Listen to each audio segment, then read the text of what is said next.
Mic check, 1 2 1 2. Hey man, y'all drop some voices in the chat if I can be heard. It's your little brother Malaki Macabee. Megaton light bomb. Not a kiloton, a megaton. You talking about 1,000,000 tons of light. You know what I mean? Love, light, and balance to everybody. All praises to the ever-present creator, God maker of suns, moons, and stars. Mighty and great I am, whose magnitude is incomprehensible and whose presence is everywhere. Y'all hit that like button, share button, subscribe button all day. Y'all see the top of the day, Credit Gang Chop Session, War, Carnage, and Deity Danger. Whenever the war drums are beating, everybody get the, draws get the riding tight. You know how I go. You start saying it's the most high, creator doing all this, and it's like, y'all keep missing the mark, you know what I mean? But y'all go ahead and share this. Shout out to the haters, jaw jackers, and naysayers. Yeah, we love y'all too. Nothing but love and light, man. Nothing but love and light. Let me go ahead and play this real quick for y'all. Get this music in the back here chopping it up. Let me see you all in the chat real quick when we get started. Got my brother. Got my family, Nazarene, Nassim Faith is in the building. Nazarene, Nassim Faith is, what's the word? Love, light, balance.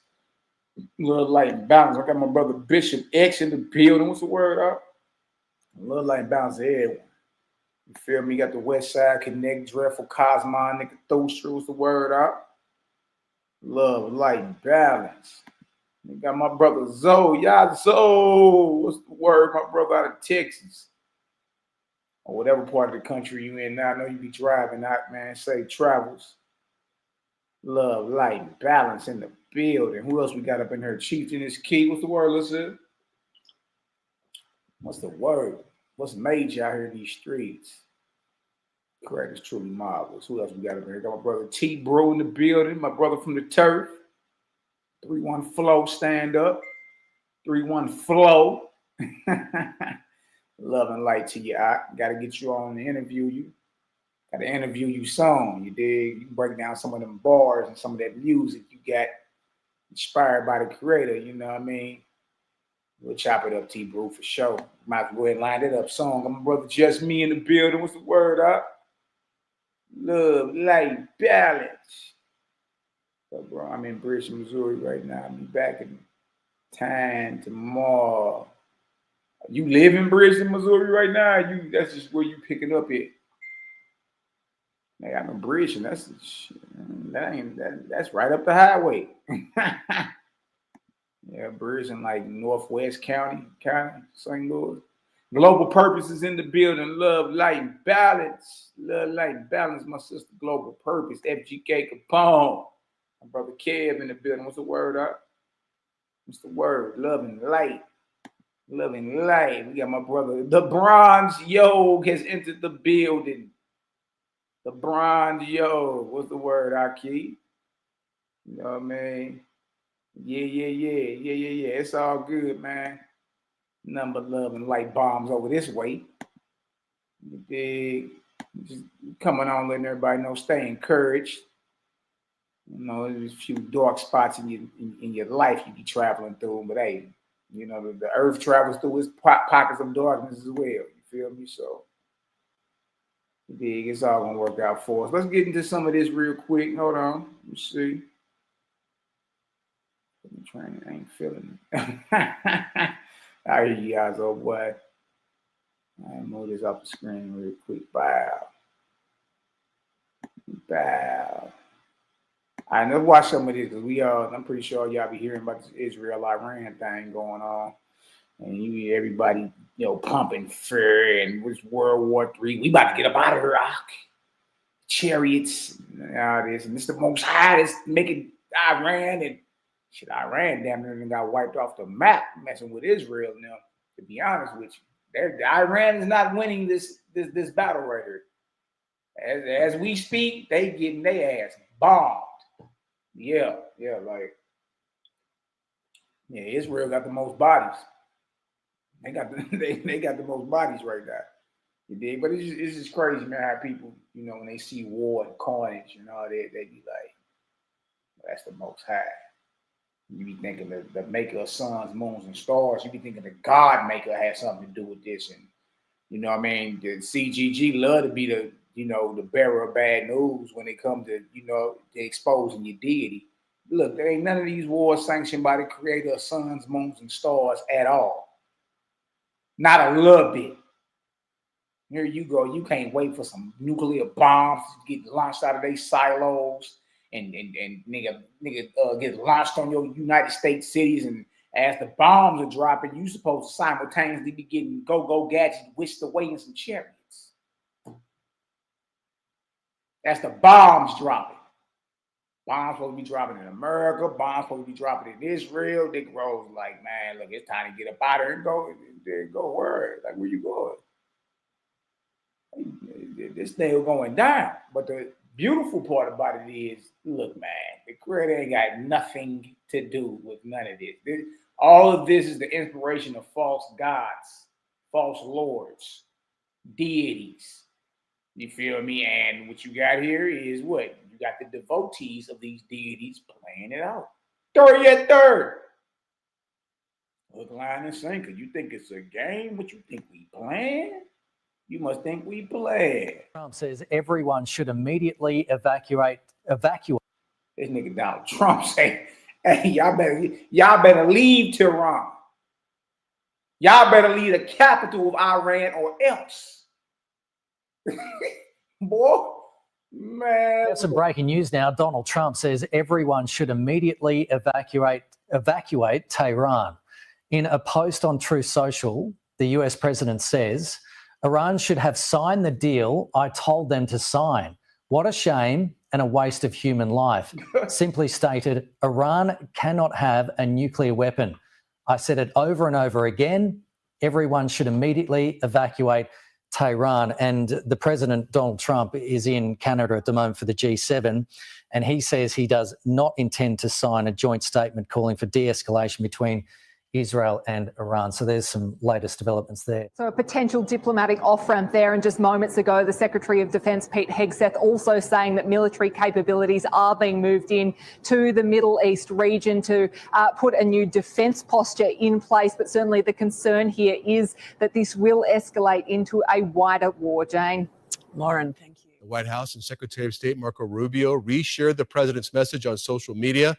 Tehran, again, home to over 9 million people. So, of course, this is breaking news, and this makes you think that another attack from Israel may be imminent on that very large city. The city of Phoenix, about 5 million, something like that. So it's about twice the size of Phoenix. Have you heard any signals or seen any messages from intermediaries that Iran wishes to de-escalate the conflict? Yeah.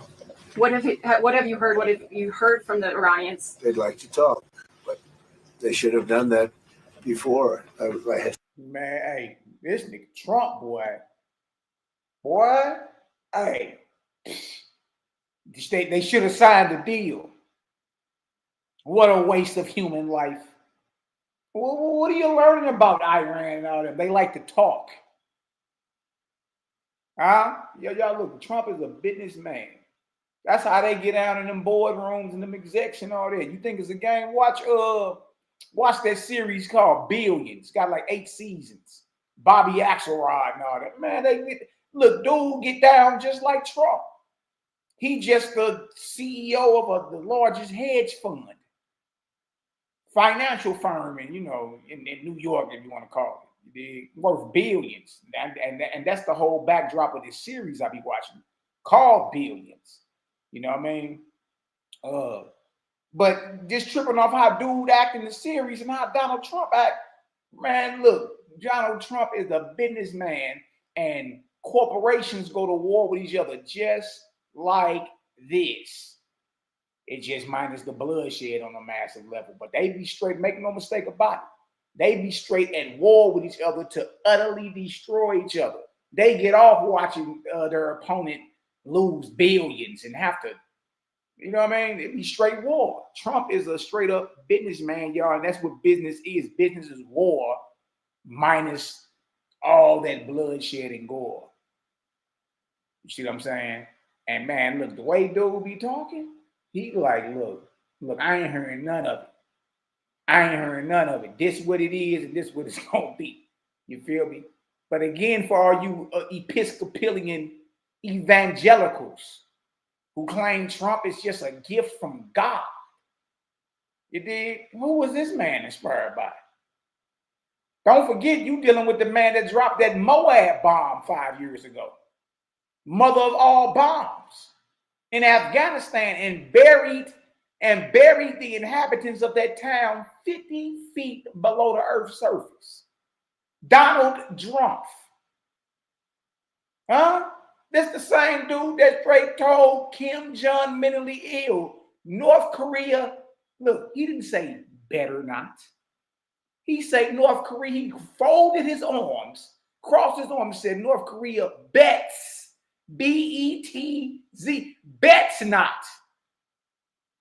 better not, bets not make another threat, or we gonna unleash something that they've never seen in the annals of world history. That's who you dealing with, right? He straight said they should have accepted the deal I put on the table. Too late. What a waste of human life. Man, I'm telling you. 60 days, and they had 60 days, and on the 61st day, I said, we don't have a deal. They have to make a deal, and it's painful for both parties, but I'd say Iran is not winning this war, and they should talk, and they should talk immediately before it's too late. And what would you say, in your opinion, what would it take for the U.S. to get involved in this conflict militarily? I don't want to talk about it. I think we've got to realize that what we... And, it's painful for both parties, but they'd like to talk, but they should have. Phoenix, about 5 million, something like that. So it's about twice the size of Phoenix. Have you heard any signals or seen any messages from intermediaries that Iran wishes to de-escalate the conflict? Yeah. What have you heard? What have you heard from the Iranians? They'd like to talk, but they should have done that before. I had 60 days, and they had 60 days, and on the 61st day, I said, we don't have a deal. They have to make a deal, and it's painful for both parties, but I'd say Iran is not winning this war, and they should talk, and they should talk immediately before it's too late. And what would you say, in your opinion, what would it take for the U.S. to get involved in this conflict militarily? I don't want to talk about it. I think we've got to realize that what we are already seeing is a world war, World War III. It's not a war in Ukraine over there, a war with Israel over here, and then, China's threatened war against Taiwan over there, all separate. And that's another reason why Israel's war with Iran is so dangerous. As I've said for a couple of years, there is a new alliance of tyrannies. Russia, China, Iran, and North Korea all working together, helping each other out with their wars, sending weapons, diplomatic cover, and with their planned wars too. Iran, for instance, supplies Russia with kamikaze drones for its war in Ukraine. And China and Russia are backing Iran diplomatically. Last week voted against that International Atomic Energy Agency resolution condemning Iran's nuclear weapons program. And right now we are seeing how a war in the Middle East can help China. America has been forced to move the aircraft carrier Nimitz and its supporting warships from the Pacific, where they're patrolling near China. It now seems on its way to the Middle East to support Israel, which would leave China, of course, freer to attack Taiwan. I'm not tipping that yet. It's far too early, I think, for China to do that. This is Natanz here, just to the east and south of it. This is an aerial picture, General, okay, of Natanz and what it was before. You've got buildings and structures here, buildings here, and buildings here. That's pre-war. Now you've got complete devastation in Natanz here, this building located here, as well as this one in the upper right-hand corner. Natanz is very different from what this site that you're describing. Firdow is a half-mile buried inside of a mountain. And you believe the United States has no choice but to get involved with the Iranians? What? Explain that, sir. Well, it's in the United States court national interest that Iran does not have a nuclear capability and get to it. That's a fact. And this capability, if we leave it there, the Ayatollah will recover and rebuild. And that's what he's absolutely counting on. That's why he never was willing to dismantle the program himself with verification. That would end his program. Here, he believes he has a chance. And that's what these guys are all about. And we've got to finish what we started here. We can't look like we haven't come to the assistance of the Israelis when they needed it the most here to finish this operation. They are our strongest ally in the region. What do you think the Arabs would think after the president's visit there, looking at this and they're saying, my, if the United States isn't going to help the Israelis at this critical time, what's the chance they're going to help us? And does this motivate Putin a little bit more to stay the course in terms of what he's doing, and President Xi? If we don't help the Israelis finish this off, it's their operation. We would lend a support to it to finish it off. And that's what. Hey, but check this out, though.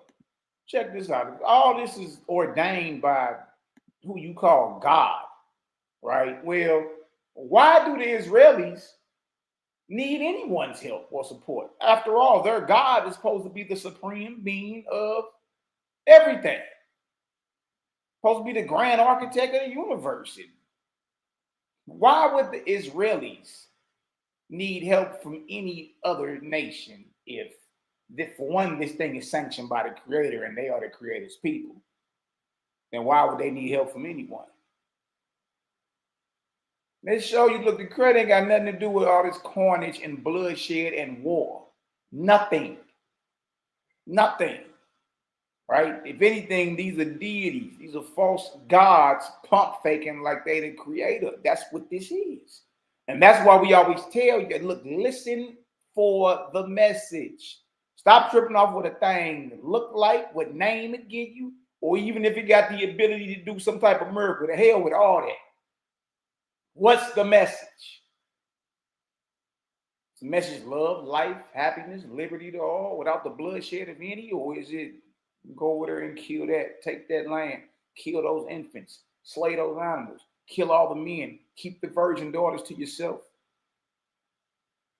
You over here 30 at 30, clicked your heels and dove head first into some warfare and bloodshed and carnage.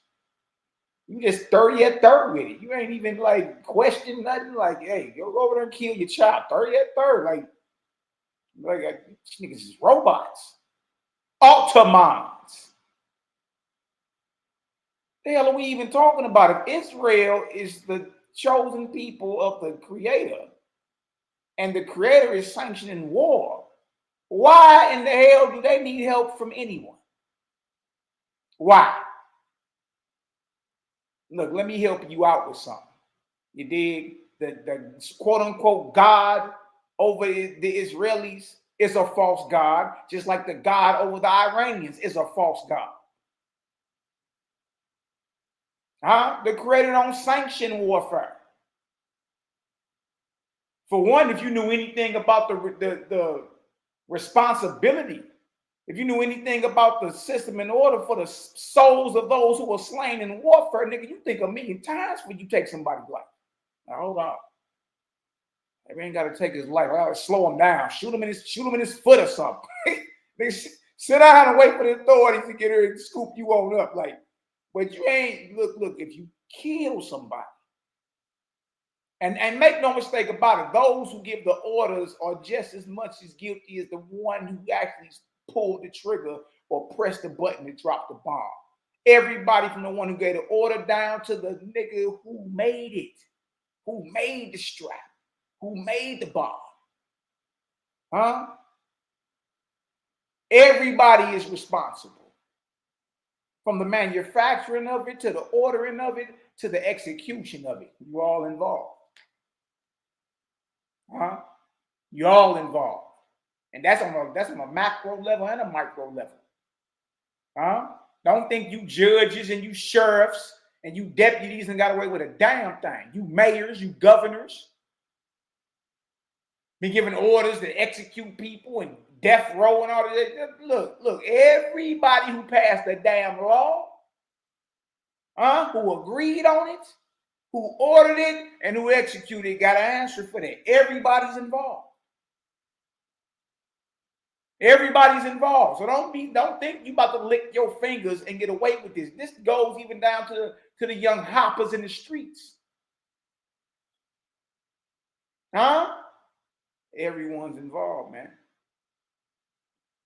So it's important to understand the character of the creators. Look, red flag number one. If Israel is the chosen of the creator, the creators sanctioned the war, why the hell do they need help from another nation? Why? What I'm suggesting, and I'm certain the president is making those considerations. Jack King, General, thank you. Appreciate the analysis, and we'll speak again later today. Thank you, Jack. But this is how this alliance can work. Always stretching the West, which is already desperately undergunned. Its weapon stocks are very low after supplying Ukraine for 3 years. And all those Australian ministers saying, oh, we just need to negotiate. They don't realize our enemies operate under different moral rules. Honestly. I mean, you know, like I said, some actually believe that until, you know, the lost Mahdi returns, Islam will not be reformed, and that can't happen until Israel is destroyed. And they chant war cries in Parliament like this.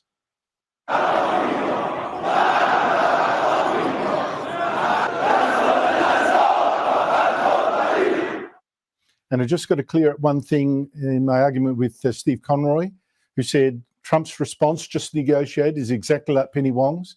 I want to read that tweet I referred to now that I have it, or a Truth Social post, where Trump said there's already been great death and destruction, but there is still time to make this slaughter with the next already planned attacks on Iranian means being even more brutal come to an end. Iran must make a deal before there is nothing left and save what was once known as the Iranian Empire. No more. Boy, now it will only get worse. There has already been great death and destruction. But there's still time to make the slaughter with the next already planned attacks being even more brutal come to an end. Iran must make a deal before there is nothing left. Boy, hey, it's all over but the shouting. And y'all still think this is inspired by the creator, the all-loving, all-omnipotent, omniscient, omnipresent, unseen creator. You think this is inspired? You think these words are inspired by the creator? And save what was once known as the Iranian Empire. No more death, no more destruction. Just do it before it's too late. God bless you all. Look at him coming with a blessing after threatening with carnage. Hey, man, leave me alone. There's no way possible you mealy-mouthed misfortunates think that this is in any way possible inspired by the creator, the God maker. There's no way. There's no way. Listen to your president. Listen to your prayers. Don't get mad at me. Most of you mealy-mouthed misfortunates voted for him. Hey, I'm telling you. I'll tell you, I don't even think people really understand. Man, we don't do none of that. Catch me out here voting for that. Man, please. Death, no more destruction. Just do it before it is too late. Can you tell me where Penny Wong, Anthony Albanese, Richard Marles issued any threat like that? Joining me is the country's top foreign affairs writer, Greg Sheridan of the Australian newspaper. Greg, great to see you. Where is this conflict going?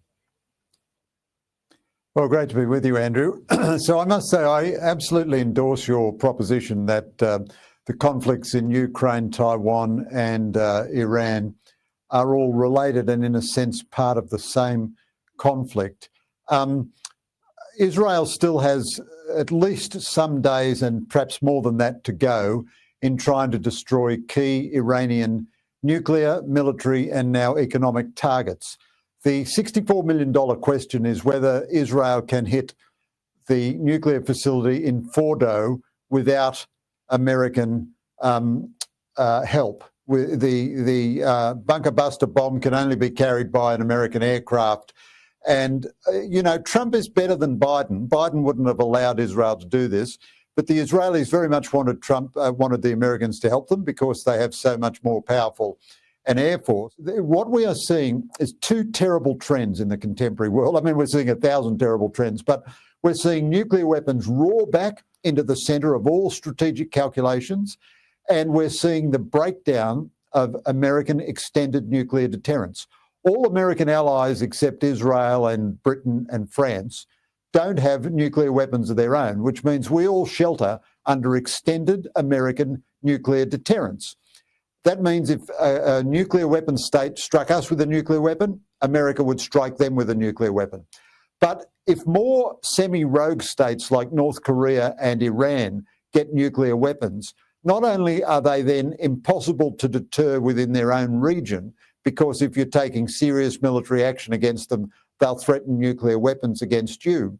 But the development of missile technology means that North Korea and Iran will soon be able to hit the United States itself with missiles. That means if North Korea is having a confrontation with South Korea and America intervenes, North Korea can threaten Los Angeles and San Francisco with nuclear annihilation. And if Iran gets the nuclear bomb, it will also be able to do that. And we know that China proliferated nuclear technology to Pakistan and to Iran precisely to hurt India and to hurt America. All this proliferation ultimately comes from China and some of it from North Korea, from China through North Korea. And it would be a diabolical strategic development for the world if Iran gets nuclear weapons. And if it does, then quite sensibly, probably Saudi Arabia and other nations in the Middle East would also want nuclear weapons to provide for their own security. And a world in which we go from sort of 7 or 8 nuclear weapon states to maybe 10 or 12 or 15 is 1,000 times more dangerous. Particularly when one of those countries is led by what we would consider irrational leadership with religious motivations, end of the world type of motivations that are, different moral paradigm completely that we cannot talk them out of.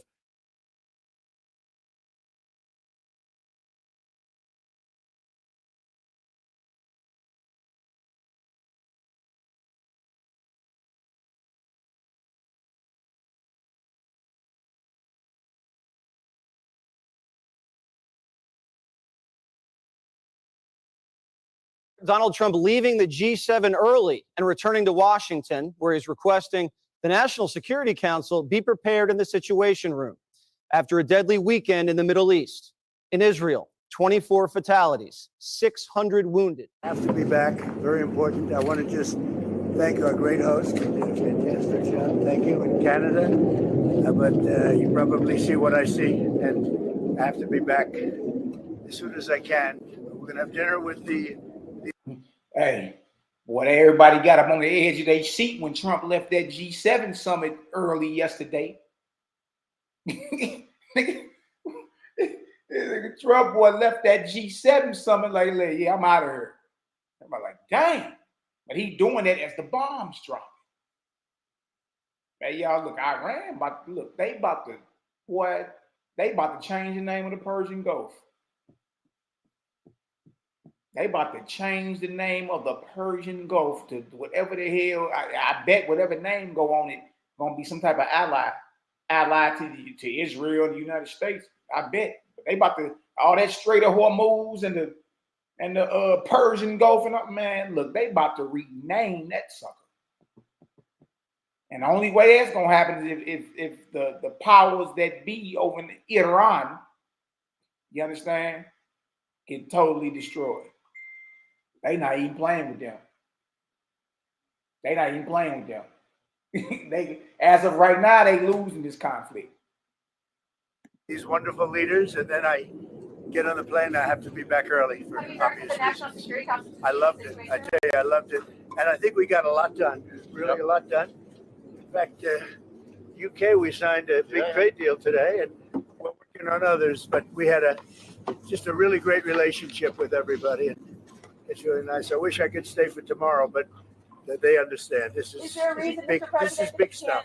A little change to the president's schedule. As you know, he's been at the G7, but Caroline Leavitt tweeting out a little bit of a change. She says this: President Trump had a great day at the G7, even signing a major trade deal with the United Kingdom and President Keir Starmer. Much was accomplished. Here is the important part here. But because of what is going on in the Middle East, President Trump will be leaving tonight after dinner with heads of state. This comes just about an hour after he encouraged an evacuation out of Tehran. We'll keep you up to date with the latest. As President Trump has posted this ominous message to Truth Social that concludes with the statement that everyone should immediately evacuate Tehran. This, as U.S. Defense Secretary Pete Hegseth says, additional resources are being moved into the CENTCOM area of responsibility. Our Pentagon team reports that those additional resources are coming in the form of refueling tankers, which are being moved to Europe so they can aid in the efforts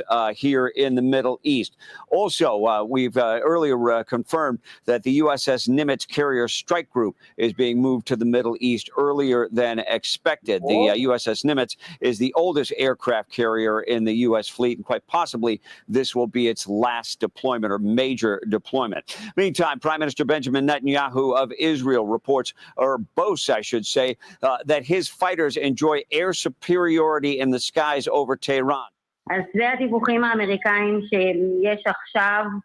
טראמפ צפוי לחתום ממש בקרוב על צו נשיאותי להצטרפות של ארצות הברית למלחמה. יש גם דיווחים שארצות הברית בעצמה כבר תוקפת בטהרן. ראינו את הציוד שהוא פרסם ממש עכשיו. איראן הייתה צריכה לחתום על העסקה שאמרתי להם איזה חבל ובזבוז של חיי אדם. ושים לב עודד, גם הבית הלבן וגם החשבון של דונלד טראמפ סימנו, מרקרו את המשפט שכולם צריכים להתפנות מטהרן מיד.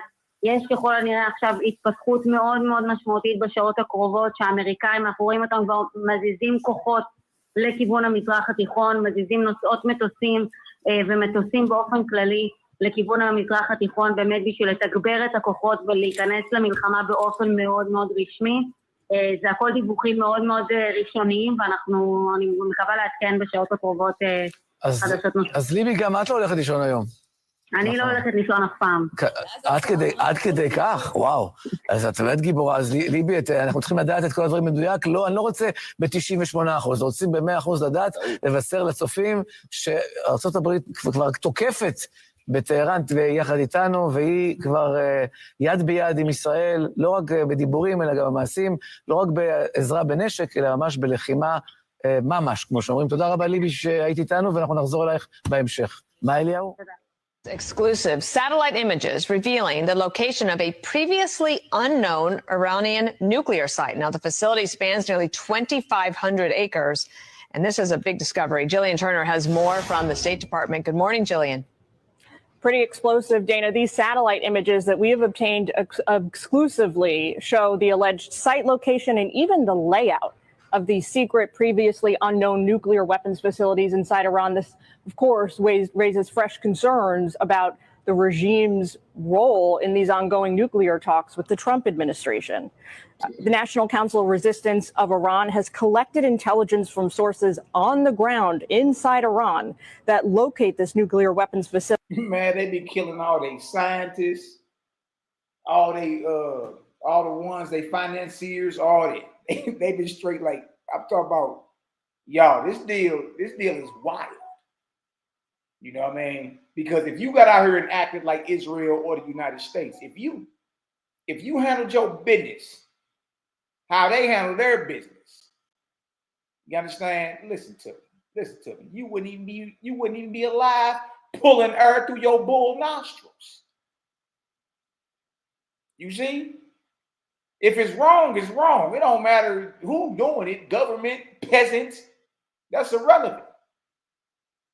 If murder is wrong, it's wrong all across the board. It ain't, oh, well, because Donald Trump with his orange face said you can go over here and bomb these people out of existence. There you go, on a lockstep, click your heels, go to the military. You know what you signing up for? Or they can give you a sign-on bonus. They know exactly what they doing.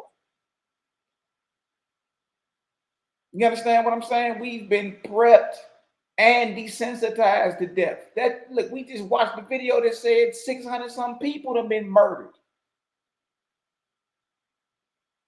What happened? Like when that skips across the plate of your mind, how do you process that? Is it a yawn? Is it a sweep that under the rug? Like, oh, that's nothing. Think about it, 600 souls. 600 spirits birthed into chaos. And you just sneeze at this now. So desensitized.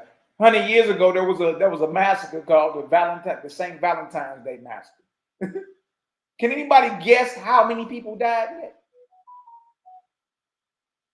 Huh? Can anyone guess how many people died 100 years ago in the St. Valentine's Day Massacre? Y'all, 7.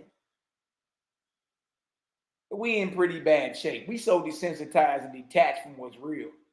Detached from that creator's vibe. You know what I mean? That creator frequency. That 600 people can be bombed out of existence. And you just go on about your regular day. Drinking your cup of Joe. Okay, you go have you some meat and eggs, huh? And drink you a cup of Joe.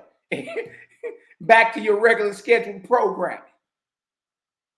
Look how desensitized we've become, and I'm speaking of humanity, to death, murder, bloodshed. There's no way in the world you can convince anyone that really deal with creator that the creator is inspiring this.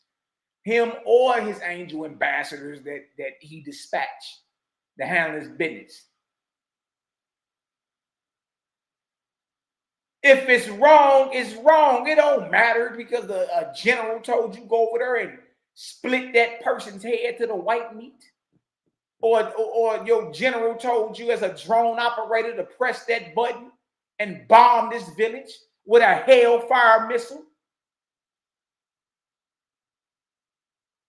We so desensitized to death, it's just like 100 niggas get shot over the weekend, St. Louis and Chicago. You shoulder shrug at it. Y'all, it's time to tap back into that creative frequency. Tap back in creative, man. You understand? We counsel war with peace, hate with love. Those forces are way more powerful. It's just when the earth is focused on all that, that's your reality. So it takes for us to put our peace on the situation, but not to be focused on it. That's why you don't hear us really, World War III, up, here it go. You know, you got your bug out bags ready and all your canteens. You ready to go build you some underground bunkers. And it's like, man, look, bro. You dig? Anything you can to hold on up. And you know why? Because the false gods have conditioned humanity to accepting death, but not knowing nothing about where they going. Nothing about it. You don't know nothing about it. You don't know the system in order. You don't know what you're going to be doing from day to day. You don't know if you're going to see your loved ones, if you continue to grow, educate, elevate, become advanced, be one of the angels he sent forth to go do something. You don't know none of that. You don't know if you're just going to go to sleep and wait for Gabriel's trumpet. You don't know if you're going to die and get 70 virgins and all the goat milk you can drink because you believe in Muhammad sandwich. You don't know. You don't know if you're going to be singing holy, holy, holy all day, breast stroking in the Euphrates River. You don't know. You just all over the place. So when fear is on the table, which is a weak emotion, when fear is on the table, right, you can control the masses because the masses with death and threats because the masses don't know nothing about where they going. Nothing. They don't know nothing about none of that. You know what I mean? In a minute, y'all gonna have to tap in with the gang. I'm just saying what you waiting on. We the ones telling you weapons down. We the ones letting you know the system in order of the spirit world. What's the system in order of the spirits of those who die and cross over? What happened to those who are slain in warfare? What about the infants and the sucklings? What about the abortions? What about All the questions you got. Well, I see my loved ones. All the questions you got. We over here teaching it. You see? The deities. Deity danger. The deities have did a marvelous job at keeping us deaf, dumb, and blind to where we headed. Facility in what is called Semnon Province, far from the regime's already known nuclear sites. It's codenamed the Rainbow Site by Iran's officials, and it spans nearly 2,500 acres. It's been operating as far as we can discern. He added in all caps in his Truth Social post, quote, Iran cannot have a nuclear weapon, emphasizing a red line he has issued again and again and again. Now, this comes as Secretary of Defense Pete Hegseth confirms that defensive capabilities have been moved to the Middle East. We learned from Reuters earlier in the day that was to give the United States, quote, options. And there's dramatic new footage of the conflict that continues to pour in like this moment. Watch this. You're going to be in the Situation Room pretty soon with the president. Is he still aiming for a nuclear deal with the Iranians? Of course. The president's, as he said today, his position has not changed. What you're watching in real time is peace through strength and America first. Our job is to be strong. We are postured defensively in the region to be strong in pursuit of a peace deal. And we certainly hope that's what happens here. And America first means we're going to defend American personnel and American interests. So when you see jets and you see air defense assets and counter UAS assets, that's because my job as the Secretary of Defense is to ensure that our people are safe and that we're strong so that we can set the conditions for a deal. And President Trump's made it clear it's on the table. The question is whether Iran will take it. All right. So the deal is still on the table, but all options are on the table from what it sounds like. What does that look like? What it looks like right now is we're vigilant. We're prepared. And we've messaged consistently from the beginning that we're in the region to defend our people and our assets. And Israel took an action out of self-defense. We believe that Iran, as President has said from the beginning, should not have a nuclear weapon. That position hasn't changed. They can give it up peacefully. That position hasn't changed. And as a result, right now, we've got assets in the region and we're going to defend them. Yeah, trip off how hypocritical this is. Trip off how hypocritical this is, right? This is coming from there's only one country in the annals of world history who have even used a nuclear weapon. Can you guess what country that is? There's only one country in the annals of world history who have ever used a nuclear weapon on another nation. Can you guess who that country is and what nation that was? Let me see y'all answer in the chat. Can you guess?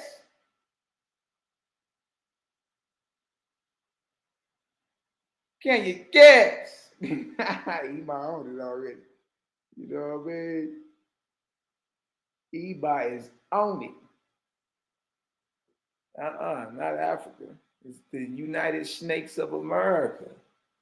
Yeah. When they dropped Elona Gate, that's what they named the bomb. Elona Gate.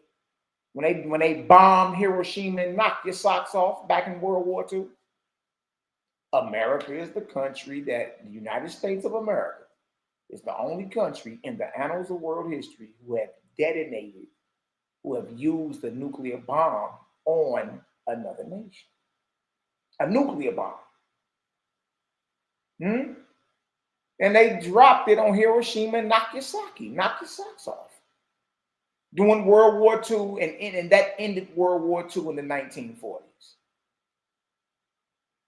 So how hypocritical is it for the only nation who have ever dropped any type of nuclear bomb on anybody, twist their mouths and say another nation can't have one? Wow. Well, guess what, United Snakes of America?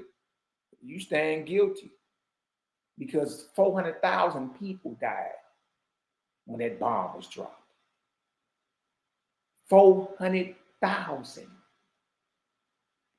We're gonna be strong in the process. So people are reading into a lot of aspects right now. We're strong. we're prepared, we're defensive, and President Trump hopes there can be peace. U.S. Secretary of State Blinken been in Southeast Asia this week, and actually this year is the 70th anniversary of Eisenhower signing the U.S.-Japan agreement, giving you Okinawa, and the U.S. is involved in Venezuela, Africa, Niger, and Mali, apparently against Russia, against China, against Iran. How prepared is the United States for war? Well, I would say at this point, not terribly well prepared. We're stretched very, very thin around the world. Our armed forces are perhaps smaller than they have been in decades. Although, having said that, we have more general officers and admirals than we've ever had in our entire history, which tells you something about the mental state or condition of the armed forces. Too many chiefs, very few Indians. I don't think we're ready to fight anybody at this point who is really capable. And by that, I mean, we have focused over the last 30 years, certainly since 1991, on fighting opponents without armies, air forces, or navies, certainly no air defenses. Now we confront the very real possibility, not only with Iran and other states in the Middle East, and I would also add potentially Turkey at some point. You've got Russia and China interested in what's happening. They're not going to sit quietly on the sidelines if we truly succeed in bringing on a very large-scale regional war. And it certainly looks as though that's our goal. Oh, wait, oh, wait, oh, wait. What is really going on around these parts, man? All praises to the ever-present Great Spirit, the creator of suns, moons, and stars. Y'all see what's going on, man. So the question still remains. I mean, you know, there's a lot of us running around here with narratives, you know, fear-mongering for one, and two. Well, man, it's the Most High that's telling Iran to strike Israel, or Israel to strike Iran. The United States getting involved. Here you go thinking it's the creator. It's the Most High creator. And we're here to tell you, no, this is inspired by false gods, deities, and lords, pump faking, camouflaging as if they're the maker of suns, moons, and stars. How is this possible? Real easy. Because without you knowing the character of who we call the creator, without this even being known, anybody can pop up any false god, any evil spirit or evil angel. They got the ability to look how you expect them to look. Answering the name you've been praying in or calling on in your prayer breath. And spiritual powers. They've been in the spirit world longer. You ain't even been there yet. And the ability to do what you perceive as a miracle. Your knees going to be slapping like a naked newborn. And you're going to bow. And you're going to believe this is your maker. See, without you knowing the character of the creator, you already, look, you ain't nothing but being seasoned for the fryer. That's it. You being seasoned. You about to go in that fryer, though. That's where you're going. You feel me? So to understand the character of the creator is very, very, very imperative, man. Like, you can't really say that enough, right? Because if the deity, if what you've been doing is false to a false god, all the rites and ceremonies, all the, you know what I mean, the commandments and everything you claim you've been keeping is irrelevant at this point. If the deity is false, because you thinking the deity is the one inspiring all this carnage. So and we saying it ain't.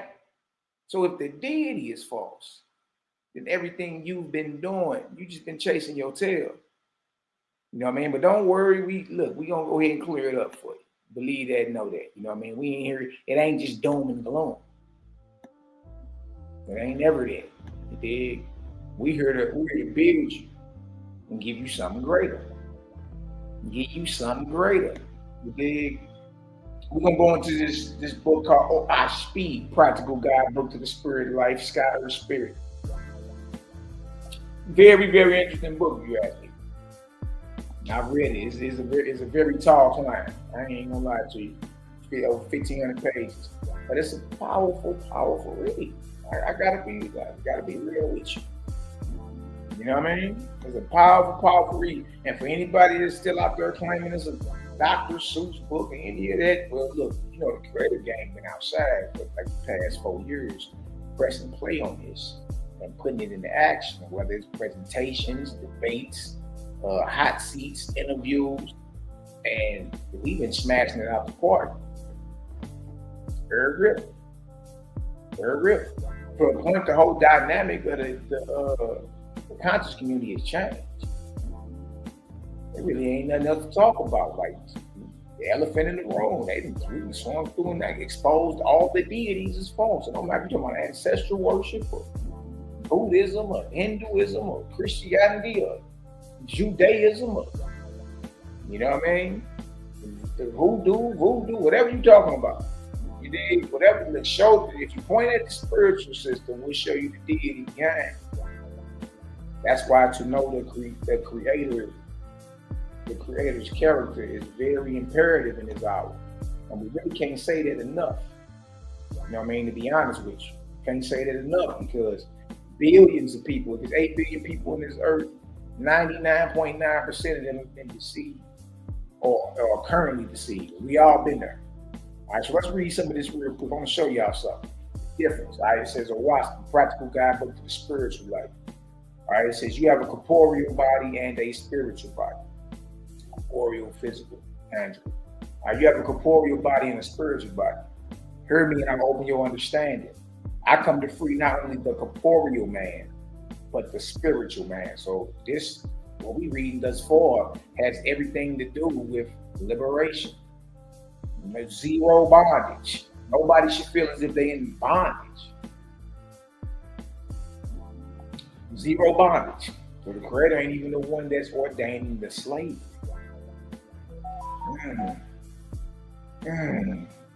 Yet with your freedom, you also attain to responsibility. So that sooner or later, now or then, your fidelity to your creator and to your fellow man, and righteousness, love, and good works shall become the most sacred study of your life. Huh? It's only a matter of time. It ain't even an if with any naysay out there. In the end, all y'all gonna be over it. All y'all gonna be repping the creator. It's only a matter of time. That just said sooner or later. Either now or sometime in the near future or later on down the line, your fidelity, your faithfulness to your creator and to your fellow man. And righteousness, love, and good work shall become the most sacred study of your life. Most sacred than anything that you over here get depressed over right now in school, can't seem to pass. The most sacred study of your life is your faithfulness to your creator and your fellow man, and righteousness, love, and good work. See, if you listen closely, you're learning the system in order of resurrection, salvation. Look at this. Your God does not come in this era as a dictator, but as your elder brother. Hold on, God is the brother. The God and the creator ain't the same. Creator is your father, you're all parents. God is a brother. Good night. That's crazy because I have said ye gods. Right? He was talking to men though. He's talking to men. I have said ye gods. Good night.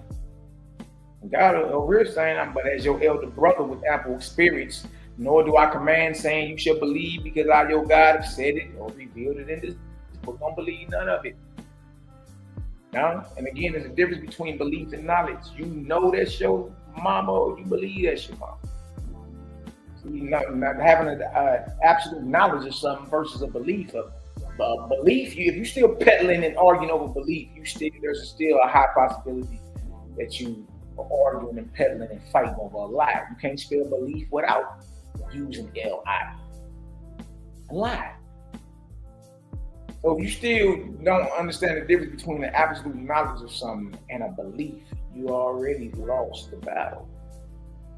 We ain't pumping belief. That ain't what we talking about. We talking about having the absolute knowledge of what it is. I know this, my mom. I don't believe it. I know it. So you don't believe anything because it's written somewhere. You got to get scrutinized and tested. Nevertheless, through OI speed, light of Jehovah, the Creator is revealed to man. And man is the judge himself. Yeah. If we judge ourselves, we wouldn't be judged. That's Bible. And labor to save himself. Deliver yourself. Work out your own salvation. That's Bible. And labor to save himself so that by this he may have what? Honor and glory. For the will of the Creator is not for man to be forever led. You're not supposed to be on training wheels your whole life, boo-boo. You're not supposed to be forever led. Sippy cup mode. Gotta hold your hand crossing the street. Look this way, look that way, look that again. Is it clear? All right, come on, let's go. Well, eventually, you progress, you grow, become more and more responsible. You understand?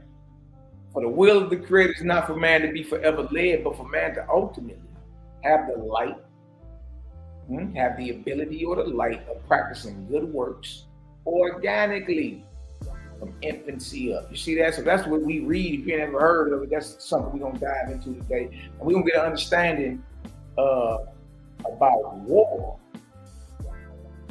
All right? About war. So let me go over here real quick. Show y'all what we about to read. Shout out to the haters, jaw jackers, and naysayers. Ooh-wee. We going into this OI speed, but we going into the book of S. Daughter of the Creator. You about to kill him. Hold on. Shout out to the sisters, you know, man. You ain't, you ain't no toilet bowl up this way.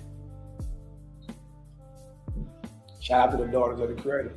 Very, very powerful. And look, in their proper capacity, man, they very, very, very powerful. Shout out to the daughters. Shout out to the big sisters. We did, because if there's gods, there's goddesses. There's lords, there's lordesses. You're not supposed to worship them. That's just the title and rank they have. They ain't one-time living. They think the Bible called angels men and all that. And what does your grandmama become when she died? Androgynous? No, she's a female spirit. She's an ancestor. She's an angel. But she's a female, though. So yes, the Creator has sons and daughters. Salute, shout out to the daughters, man. So we're going to go to this book of S right here. Daughter of Creator, being a heavenly history of the earth and her heavens, and of Etheria. That's the heavens outside of the atmosphere, outer space. From 400 years before Cosmine to the dawn of Cosmine. So we're going from 1448 to 1848 at a common era. This is a heavenly record of that, you know what I mean? All right, so look, let's go down here. We're going to go down here to chapter 8. We're going to talk about some, we talking about war. All right? Show y'all some of this, man. Y'all get into that, you know what I mean? It's a gang of sisters actually got some books in our watch. Powerful, too. Powerful reads. Very powerful. Shout out to the sisters. Shout out to the sis stars. All right, let's get into this chapter 8. Book of S.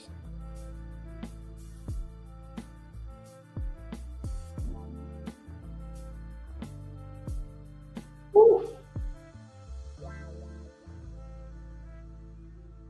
Show y'all how it go down. Show how this go. You know how vast creation is? For us to even think that it's just the earth and it's a stationary frisbee is beyond crazy to me, but you know, that's just me. So this is the book of S, chapter 8, verse 15. I speed, body blow. Yet, oh God, do not be puffed up with the hope of sudden success. Now remember, God is not the supreme being. God is not the creator. God is a son of the creator. God is a creation. The creator makes God. All right? Yet, oh God, do not be puffed up with the hope of sudden success. I've seen many corporeal worlds arrive at the Cosmine era. Cosmine era is this era that we in on this earth right now. The Cosmine era started in 1848. We almost at the 200-year mark. We'll be 200-year mark 2048. We got a lot of high level, you know what I mean, heavenly activity going on. We shall see. But look what it says right here. It says, I have seen many corporeal worlds, plural with an S, arrive at the Cosmine era. So every world, you need to understand this, every corporeal world or every world that has life and all that, they go through these same cycles that we go through. They have a cosmon era, a time of balance, a halfway mark between the, the creation of mortals down to the extinction. You dig? So look at this. It says, I have seen many corporeal worlds. Dang. This is a high-raised angel talking to God. This is a high-raised Etherean God coming to holler at God, who's the administrator of the heavens and the earth for a season, right? So he telling him, I have seen many corporeal worlds. Look at that. You know how old you gotta be? I have seen many corporeal worlds arrive at the cosmon era. It's like a new birth, brought forth with pain and much labor. So don't be thinking just because you come into a time of high light that everything's gonna be just spodiody and plush meadows and little house on the prairie. No, much pain, much labor, man. You have several generations of mortals yet to be born before Cosmon comes. So remember, this is in 1448. And I'm saying it because I know the cycles. It was 1448, so he's like about 400 years. You got several generations of mortals yet to be born before Cosmon comes. The four door corners of the lodge were bound upon you to destroy the work of your hand and the creators. The four door corners of the lodge are equivalent to the four false gods. Yeah. So you got your corners when you're dealing in certain esoteric fields. In the corners is the danger, the deities. You know what I mean? Notice what it said, verse 17. It say, the four false gods will fight you to the death. Only after they go down in hell can the Creator's kingdom come. I remember he's speaking from a heavenly point. You dig? And hell wouldn't be beneath them because it's the lower heavens. You know what I mean? So it said right here, on all the planetary worlds, it is always the same. Certain four false gods rise up to possess the corporeal worlds and her heavens. So we got the false Christ, the false Buddha, Brahma, and Allah. These are your four false gods. Owaspi give you the history of them. Give you the whole rundown. You know what I mean? Give you the whole rundown and how everything transpired and kicked off, and it was through this little confederacy called the Triune of the Holy Ghost Confederacy. You know what I mean? It's crazy, man. You gotta really get into the history of it. You be like, man, hold on, what? But knows what it keep telling you. This book of Esther, shout out to the sister. It's being stated in here that there are other planetary and corporeal worlds that have the same exact system and order, even down to the false gods that get out of line and want to set themselves up. You feel me? Like, that's wild. It's like, okay, so it ain't just the earth. And when you understand it ain't just that, it's countless worlds, but they are all governed by the same system and order. You dig? And it's always some false gods that tend to get it. And what it is they get up out of the ranks of the Creator and think they can do something better. They don't like how the process is going. So, you lose patience and jump out there.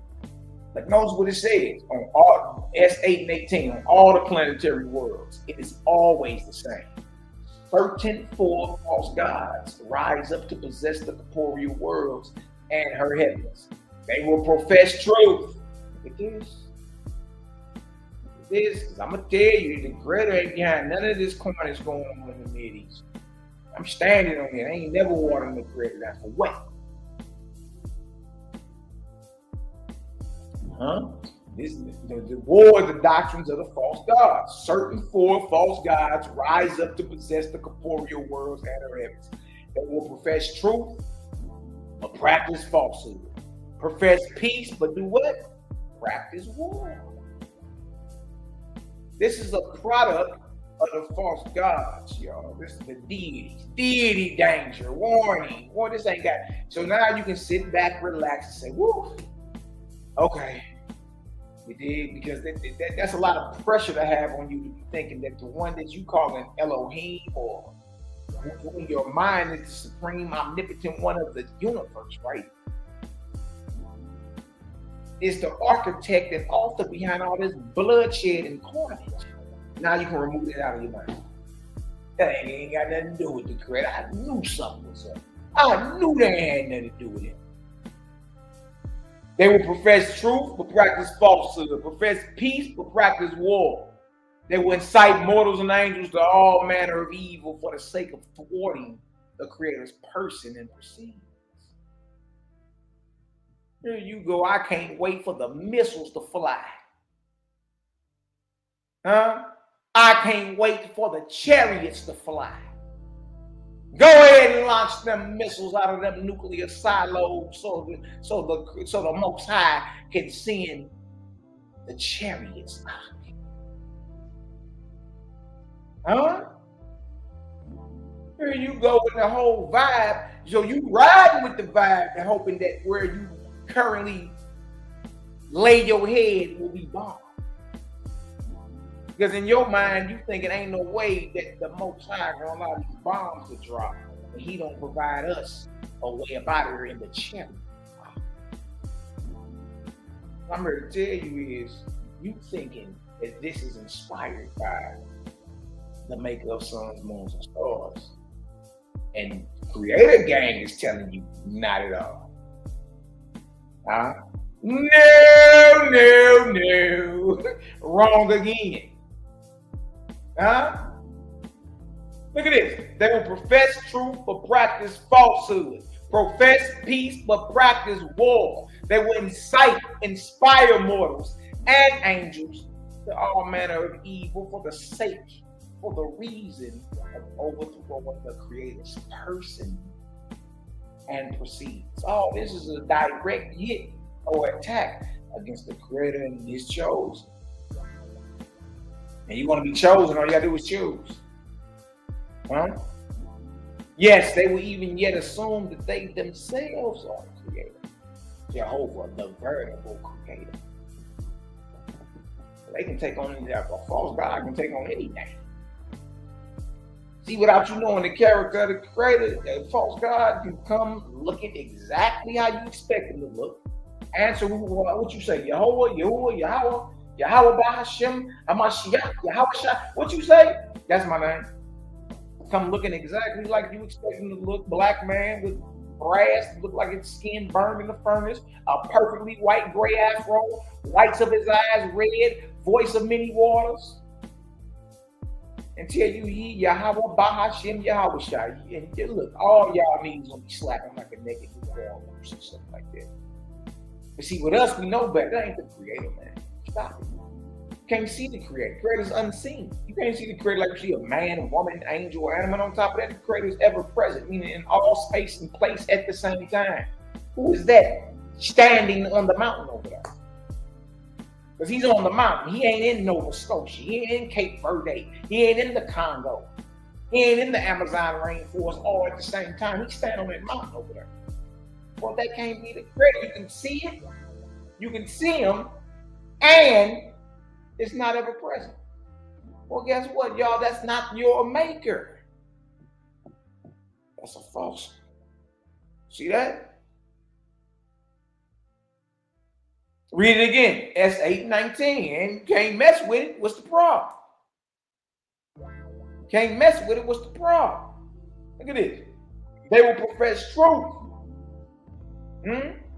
But practice falsehood. Profess peace, but practice war. They will incite mortals and angels to all manner of evil for the sake of overthrowing the Creator's person and proceedings. Yes, they will even yet assume that they themselves are Jehovah, the veritable Creator, and they will inspire mortals. Consider them as such. Good night, boy. Ball game. Y'all see why this is the most feared book in the conscious community? Y'all know why? Because it exposes the deities, the false gods, everywhere. Everywhere. It's like, good night, boy. What the hell was I on? Let's chat real quick. You know what I mean? This stuff is real, boy. This stuff is real. Here you go over and talking about some 30 clicking your heels and can't wait for some missiles to fly. No, you need to be over with us. We cancel war with peace. Cancel hate with love. Weapons down. Yeah, but you don't like it because of the way I say it, though. You rather become dry eyes. Diddly do, neighbors, you know, hey, hello. No, I don't know no other way but to tell you right to your face, this ain't got nothing to do with the Creator. Nothing. Can't come around here and butter this thing down for you. Say it in smooth soliloquies. No, none of this got nothing to do with the Creator. None of it.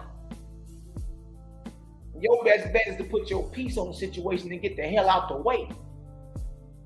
And don't go spilling no blood just because another man who stank like you in the morning told you to. See, we say the things you Negroes scared to whisper.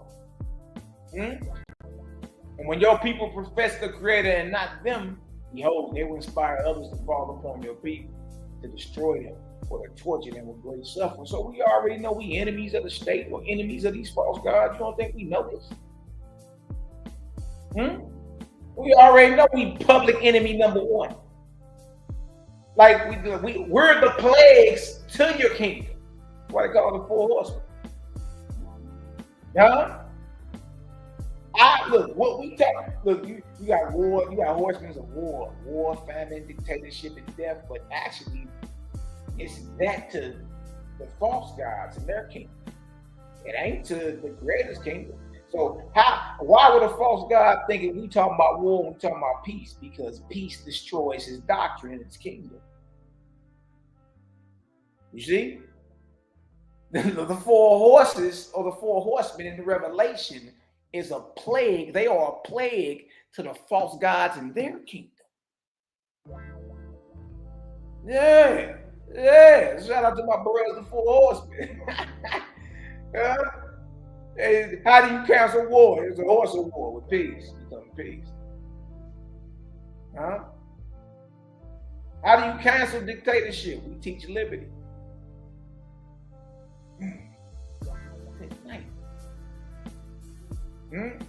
Well, how do you teach against famine? We teach communal living and all things are common. How do you teach against the death of it? We teach life. Death for sure is coming, but the death to their kingdom. When we coming through bringing all this light and exposing the deities and all that, that's death for them. The 4 horsemen are a plague to the false gods and their kingdoms, not to the Creator. Shout out to the 4 horsemen, man. Again, verse 21. Nevertheless, it shall come to pass with you that the Creator shall triumph over all the earth and in the heavens of the earth. Men and angels shall be free, and no one shall make them afraid. So again, y'all, it's just a matter of time. It ain't even no if. We hear everybody running their chops right now, talking crazy. You know what I mean? We already hear that. But see, we already know. Look, you can't stop the light of the Creator. It's impossible. It's impossible. So it's just a matter of time. Y'all gonna be screaming CGG, Creator gang. Y'all be saying Creator. Look, all those who fancy themselves as our ops are already saying Creator now. All of them. All your favorite Israelites, all your favorite Christians. You know what I mean? You know why? Because bros jumped outside and pressed play on this. The presence, the ever presence of the Creator is what we declare to you. Ever present. So if you can see, ever present and unseen. So if your God is seen or has been seen, and it's worshipped, that's a false God. Ooh-wee, because a God, you dig, is gonna come declaring the glory of his maker. First thing off the bat, declaring the glory of the Creator too. He ain't coming to shoot the breeze with you, play with you, tiptoe through the tulips, none of that. He like, look, we both gotta make it. And his presence I declare to. Prophet in my wisdom and be admonished in my love. I'm like you. Where you at, I was there. Where I'm at, you gonna be. You see? So peace to the gods and goddesses, man. You dig? The true ones. The ones that know better than all that. You ain't no worshiping. You don't worship no God or no goddess or no savior or no tyrant. All that's to the creator.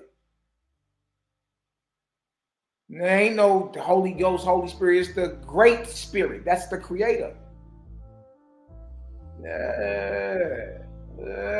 See, y'all hear that? You feel that hit different, don't it?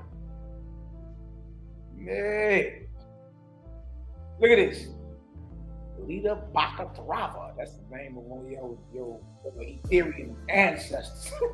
It sounds like some Star Wars.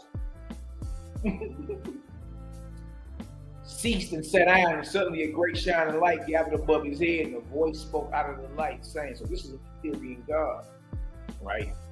That visits the heavens of the earth with all his millions of people with him, all millions of high-raised ancestors, right? To holler at God, because God is in charge of earth and her heavens that travel with the earth or the atmosphere. So you got millions of high-raised ancestors coming holler at God, true God, a son of the creator, the big ruler of heaven and earth for a certain amount of time. So then the high-raised Ethereum bro or God, he ceased, he stopped talking his own words and sat down. And suddenly a great shining light gathered above his head. Okay, and a voice spoke out of the light saying, now, the creator, remember, it's unseen. Lita Bakatrava ain't the creator, he just an ancestor. The voice speaking out of the light is the creator. And again, the angels ain't never seen him, man ain't never seen him. Good night.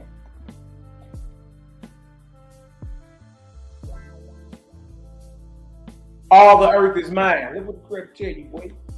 Huh? All the earth is mine, and the waters, and the earth, body earth. These are members of my body and person. Do y'all heard this? Y'all heard this?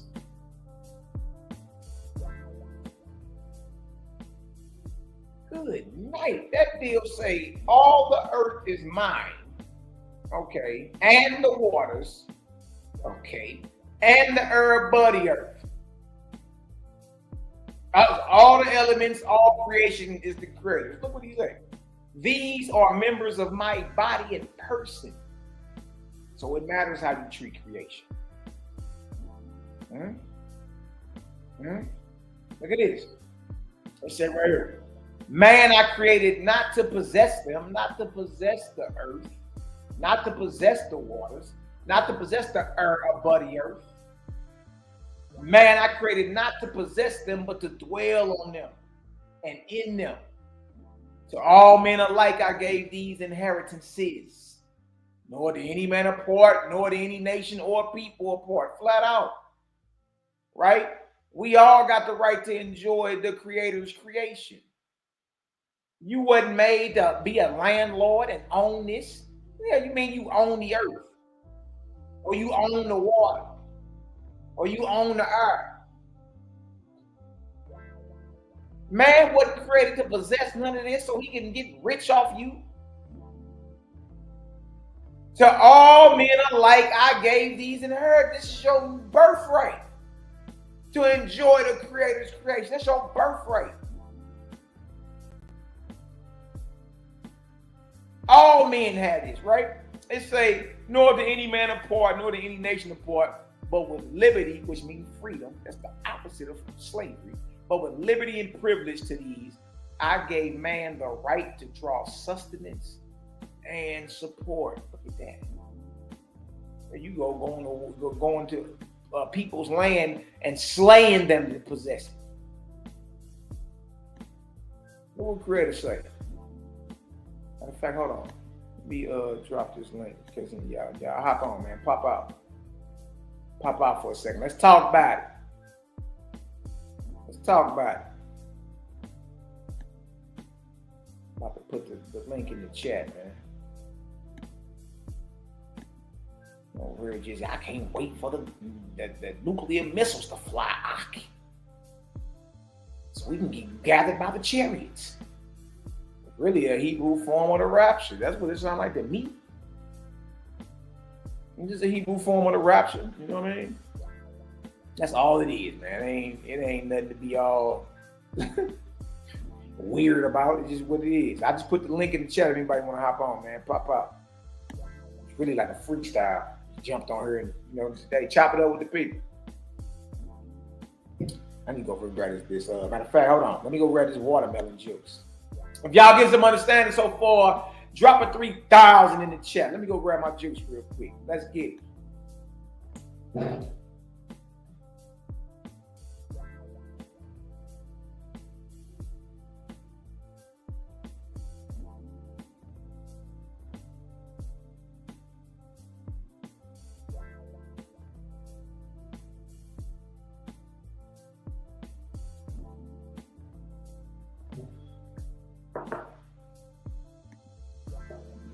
I'm going to juice the watermelon in this spot.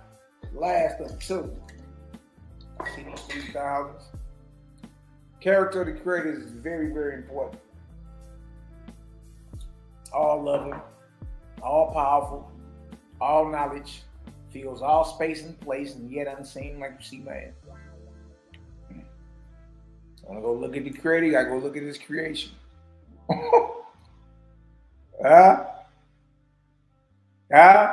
And that's why we supposed to see that divine spark within each other, because we all are part of the same creation. You feel me?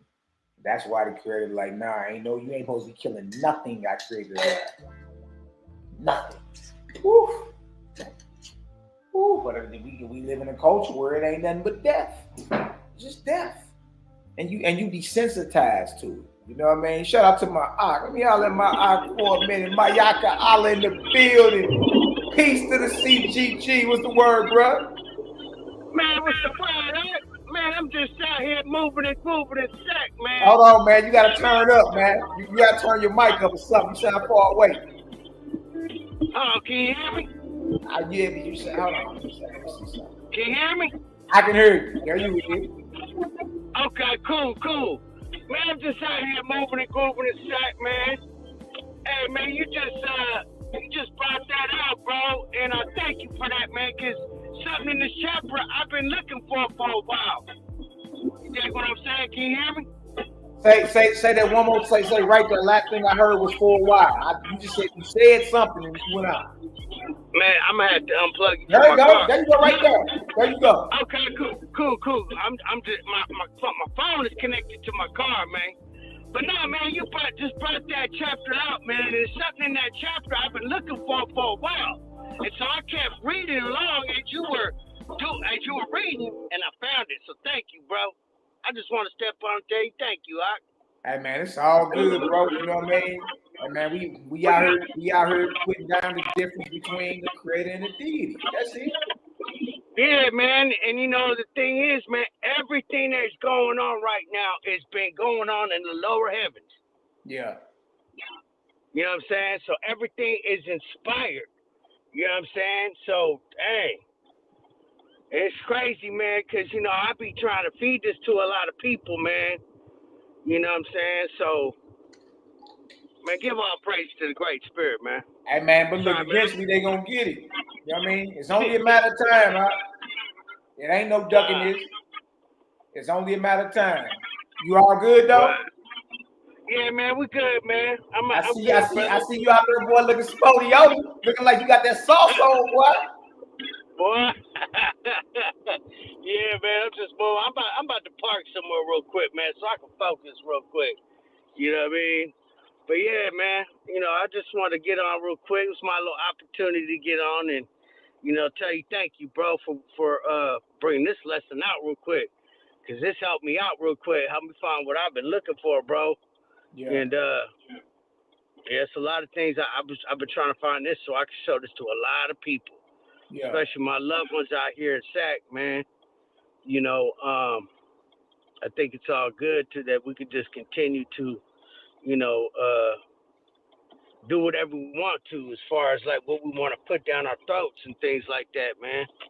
And sit around and call other people heathens and pagans and shit like that. You know what I mean? My bad. Yeah, boy.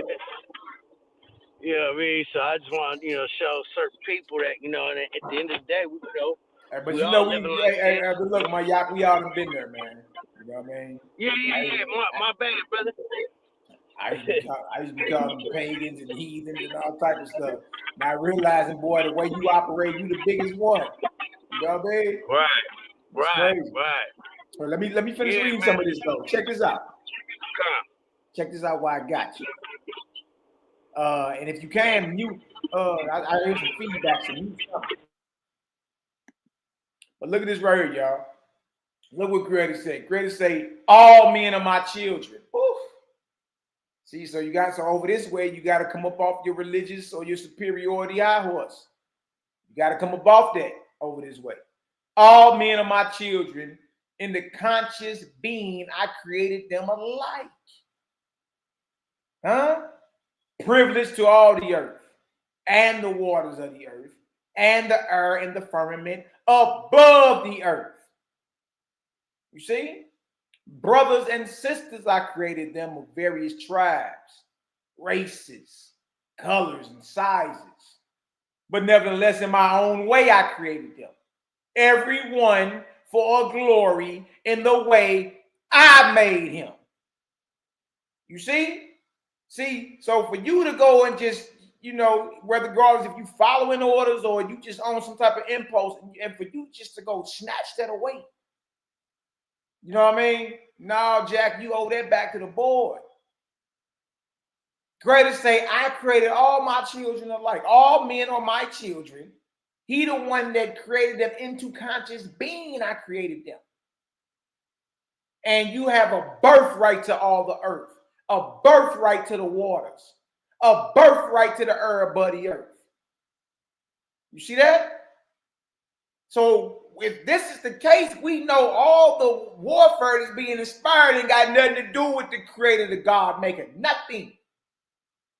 Nothing. We in the wrong spirit talking about we can't wait for the chariots to fly and the missiles to fly. You in the wrong spirit saying that.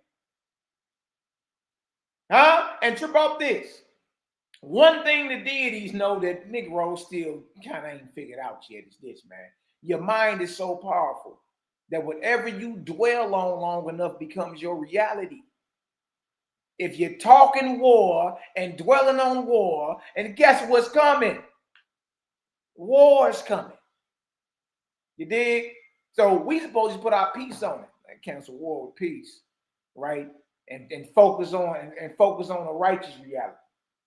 But you put your piece on it and never get so caught up in it and focused on it because you're gonna be adding that to that vibration. War. You look up, it's more bloodshed. And these are all the creator's children. Think about it. You got the Israelis, Benjamin Netanyahu and them, are bombing Palestinians, bombing Iranians as if they're inferior to him. As if they inferior to him. Look at this. And y'all, we about to run right up on what the mark of the beast is. You see, because all that's revelation flow, right? Look at this. In the early days, behold, I kept man on certain continents and places so that I could unfold him in the glory for which I designed him. But in Cosmos, in the current era, I open the gates of the oceans, seas, and rivers. And I say to all my people, come forth. Behold your brethren. Go into this country and into that and learn wisdom from that which I approved in the family of my house. Be profitable to one another in the experience and practice of my hand upon all peoples, not just Israelites, all peoples. All peoples. What we talking about is a benefit to all. You see that? So if quote unquote black folk is part of the all, then it's beneficial for you too. If Chinese folk is a part of the all, then it's beneficial for them too. You see? No, a Negro get mad because you finding out that the creator ain't just exclusive to you. All are his children. All have the right to tap in. All are not beyond redemption. Just behavior got to change, man. We got a lot of mess we got to clean up. But nonetheless, you ain't beyond it. In one tallness, and another shortness, in one sound teeth and bones and well-formed limbs, and another sagacity, in one a dense population and well-tilled lands, and another plain food and long life. For in Cosmon, man shall go abroad into all countries. Ain't that what we doing now? You got passports and all type of stuff. Man shall go forth into all countries, one nation with another, and they shall profit by wisdom, to bring forth a new race with all the glory selected from the whole. It would sound like all of us mixed up. So the doctrine of racial superiority need to go out the room. There ain't no pure-blooded nothing. You're not. You're not. You're not. No, it don't matter where you at. You're not. Especially if you're in the Americas. No. It ain't no way. Look at this. Verse 30. Neither shall man be bound anymore by the doctrines of this God or that God, or by this Savior or that Savior, nor by any of the ancient books, nor by inspirations of past times.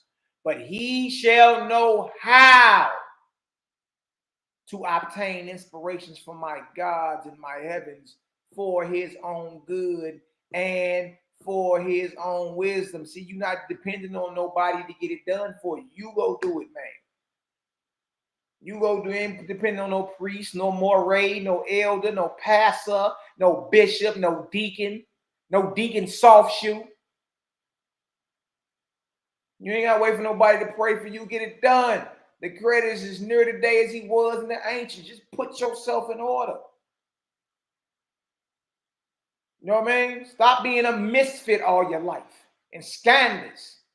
Just be good, man. That's all you need to do. Be good, do good. You know what right and wrong is.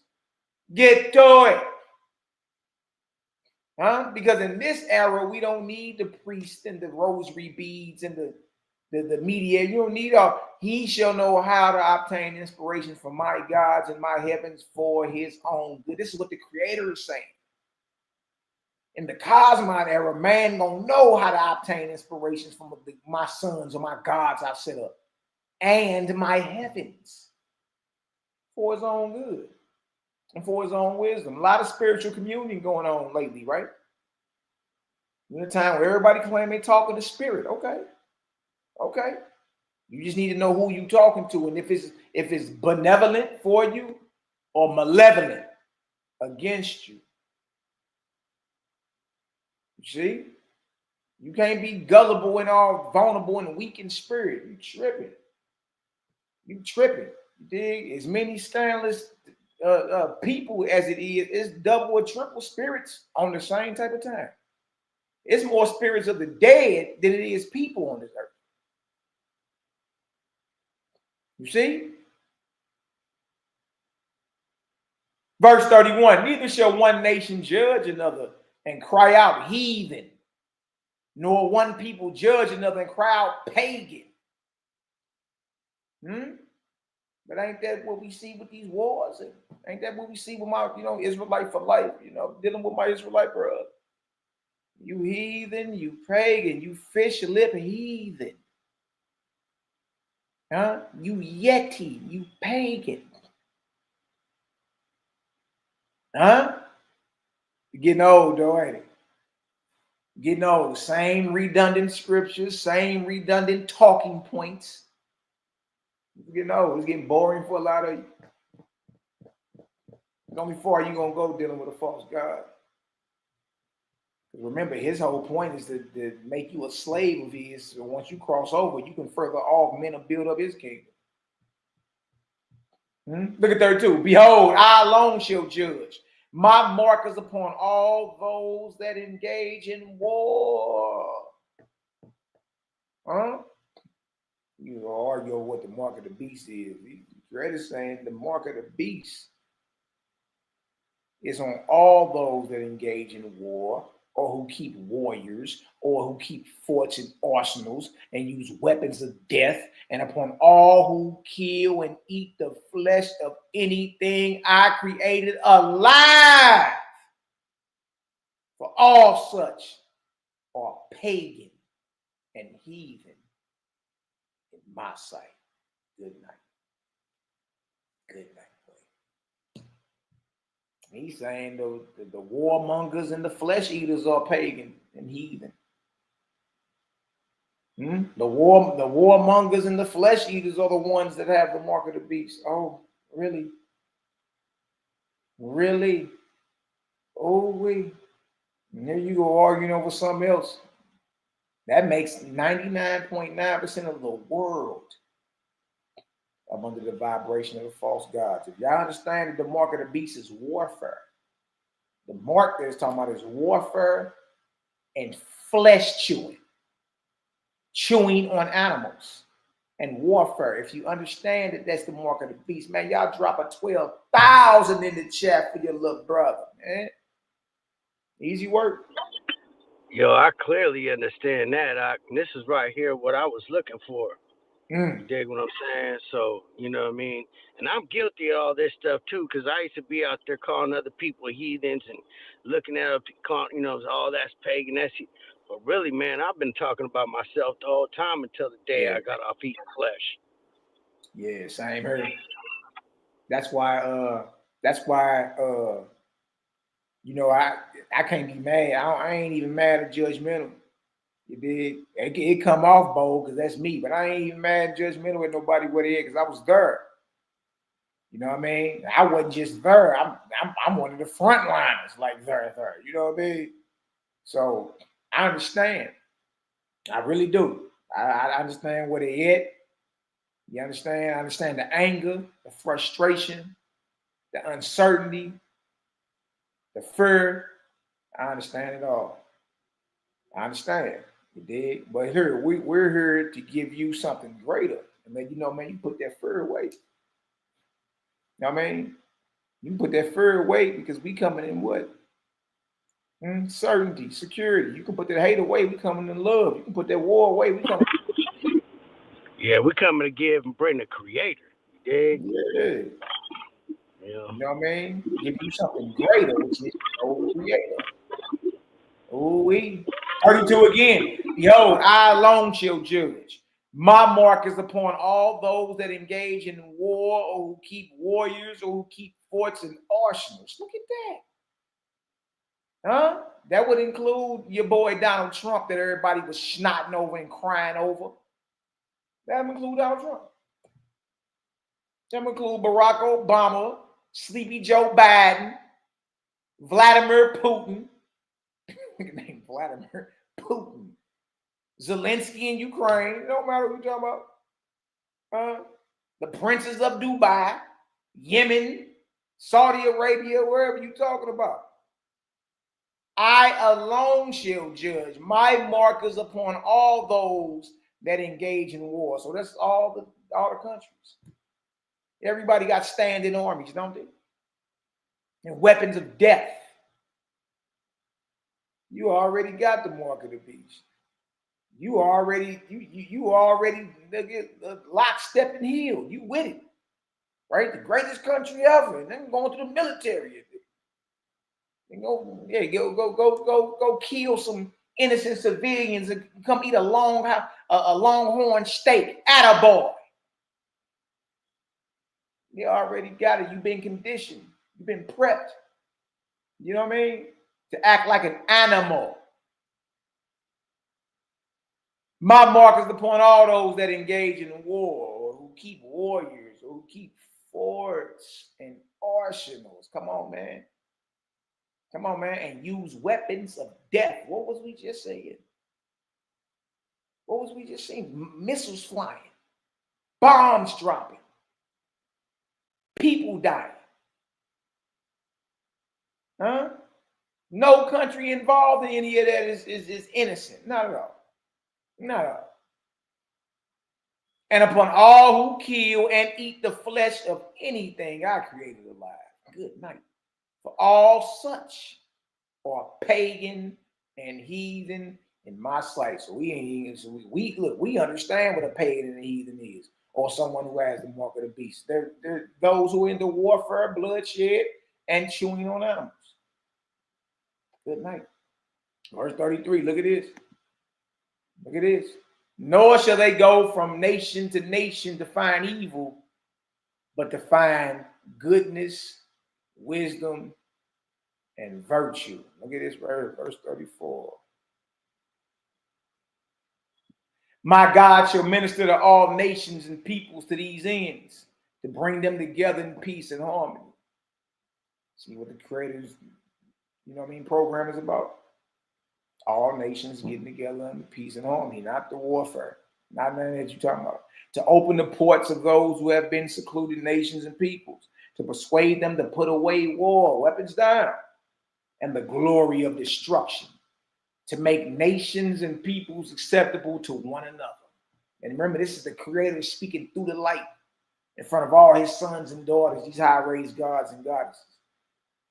And he just told you what the methodology is, what the game plan is. This is what it is right here. The voice of the light ceased, and all about the throne of God was like a sea of golden fire. Oh, wait. So I went there first to show that the war is not, the warfare and the carnage and all of that is not nowhere near inspired by the Creator at all. That's why I went there. I want to show that.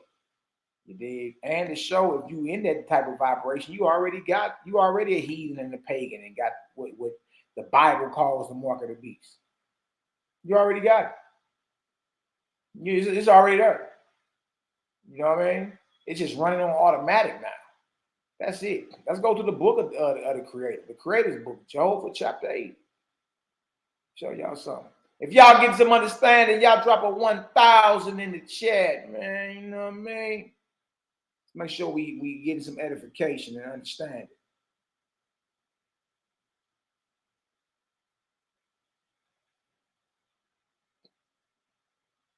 Show y'all what it is. Now, CGG gonna tell you that the Creator ain't got nothing to do with these wars. Race wars.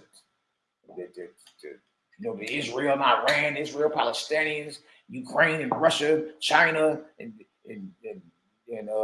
North Korea and Iran and the BRICS and man, look, I get tired of even talking about all that. You dig? Because I know this ain't got nothing to do with our makeup. Nothing. I want to use fire, but ain't got nothing to do with the Creator. Ain't got nothing to do with the God maker. Nothing.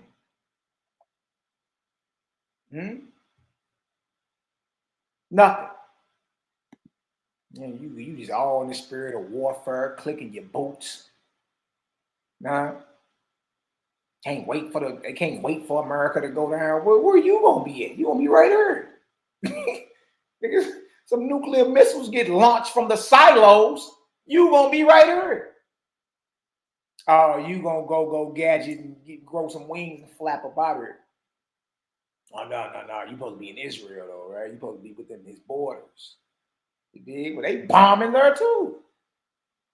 And our family that's there ain't got whisked away in no chariot. No, they be having to relocate. When them bombs got to dropping last year over where brother met? Over in I want to say Mitzpah, maybe Mitzpah Ramon. It was one of them where bombs got to drop. You dig? Dropped right over his apartment building. Ain't no chariot showed up and got them up, and they in the land, and this is happening. You see? No, you're not supposed. Any spirit or vibration of war is not of our maker at all, y'all. That's what I'm trying to show you. At all. All right. Now look what Jehovah is telling some more of his sons and daughters right here in the book of Jehovah. We got a book of Yahweh or a book of Jehovah in a wasp. Look what he's telling some of his sons and daughters. Some other high-raised angels. You know what I mean? This is at the beginning of this current crop of man. He letting them know because, they played a role in this too. All right, so he telling you, he telling them, he said, the angels under you shall become at times rebellious and defiant. Rebellious and defiant. disregarding your laws and decrees. And they shall desert your heavenly places and go down to the earth in millions and hundreds of millions. And they shall drive away the shores and then assume guardianship over mortals. But they shall develop no righteousness under the sun. And they will inspire mortals to what? War. War. These are false gods. Evil angels. This ain't the creator. And they will inspire mortals to war and destruction, like we just saw the maps of Iran being destroyed. And these angels will themselves take to war and evil throughout the place of your heaven. So it's popping, like Brennan says, it's popping in the lower heavens.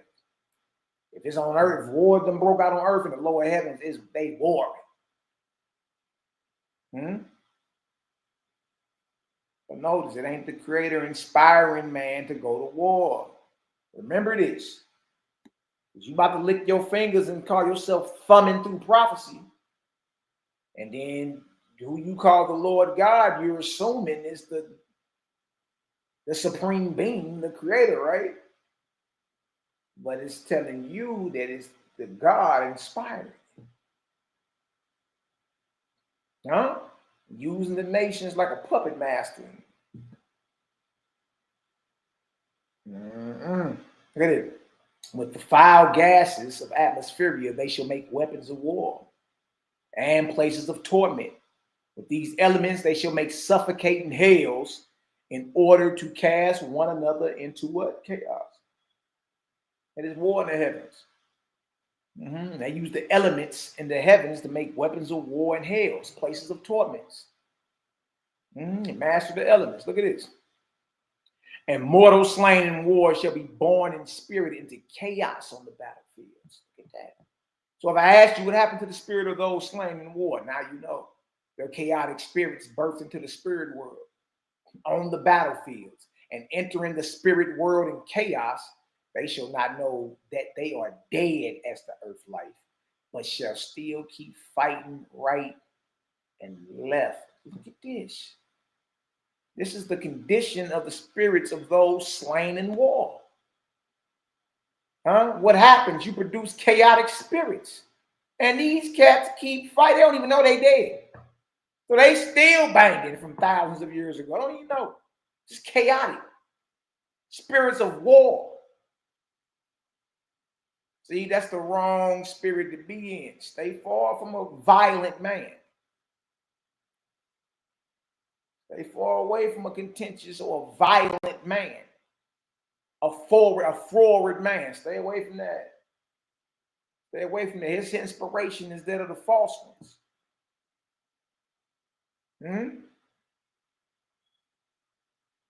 You see? Anger rests in the bosom of fools. Like, you know, somebody that claim they can't control themselves, control their anger and all that, you better get the hell away from that. An enemy shall take enemy in these heavens and cast them into the places of torment. You out there putting that pistol on your enemy, little joker, he waiting on you. You ain't got away with nothing. It ain't gonna be God to throw you in the hell. It's gonna be that enemy, that op that you slid on and killed, waiting on you. Spirit retaliation. Spirit retaliation, waiting on you. Your boy 051 kiddo just pissed on King Von Gray. Yeah, spirit retaliation, waiting on you. King Von was dissing FBG Duck after he died and was laughing. Yeah, boy, that spirit answered back quick, didn't it? 8 weeks later, out of here. Don't forget about your boy Julio Fulio and all them cats down in Florida. Yeah, pissing on graves and all that. Boy, out of here. Out of here. You're not supposed to be cursing the dead. They can hear you. And they get the right to activate and do all that. Right? You've been out here killing, your enemy is waiting on you. Now imagine what's waiting on somebody like an Adolf Hitler. Or what was waiting on him, or what's waiting on a Donald Trump. Can you imagine, boy? That's the reality of it. The creator or a true God, they don't throw you in no hell. In essence, hell is the place that you create for yourself to be tormented based off your actions while you was living. They create suffocating hells out of the gases of the atmosphere, catch you when you a newborn babe in spirit and say, "God is one." There he is. And he's still angry at you from you killing him all them years ago. He has the ability to catch you and to torment you and to cast you into hell.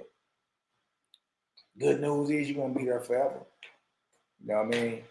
And then both of y'all got to work to get out your condition that y'all in. Y'all work together, actually. So actually killing somebody binds you to them. That's why I'm like, look, leave me alone.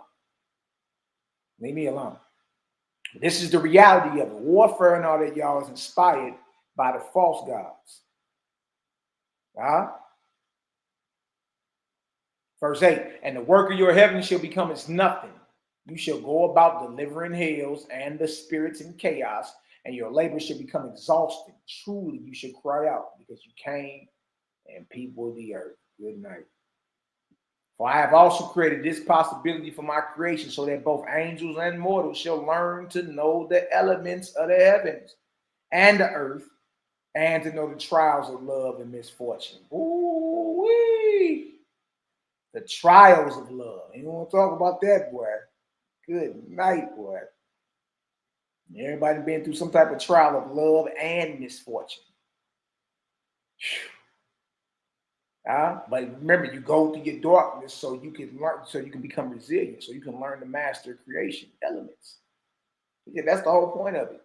We go through our dark phases in life, we tend to cry out, and it don't feel good, but we're not realizing this is the time for us to straight up master, to really link in and master the elements. You know what I mean? Happening, you got limited resources or no resources, boy, that willpower kick in, that desire. Once you activate that, you know what I mean, things start manifesting. You see? And see, the high-raised ancestors, they got that down packed. They can just focus on something and it manifests. They don't got money. Angels don't spend Federal Reserve debt notes. They don't spend big head Ben Franklins to get something done. They're advanced ancestors. They know how to communally, how to collectively together focus on something. They know how to control them elements and get it done. Whether it's building a fire ship that holds 4 million souls, or creating a throne to sit on, or creating a new heavenly plateau, or whatever they got to do. Right? They collectively do it through focus and desire and manifestation. That's why I come forth. You know what I mean? Look at this. And see, so, and that's the skill that we are developing. That's a skill that we all have one day. You know what I mean? But that's the purpose of you going through your dark periods and dark spots in life. We all go through them. They don't feel good at times to be like, man, ain't no way out of this deal. It did, but you got to be resilient to come up out of there and ask the Creator to guide you. I'm coming out of this. No, I ain't stopping her. Guide me, Creator.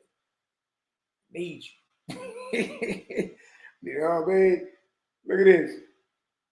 Nor have I made wisdom. Look what this say right here.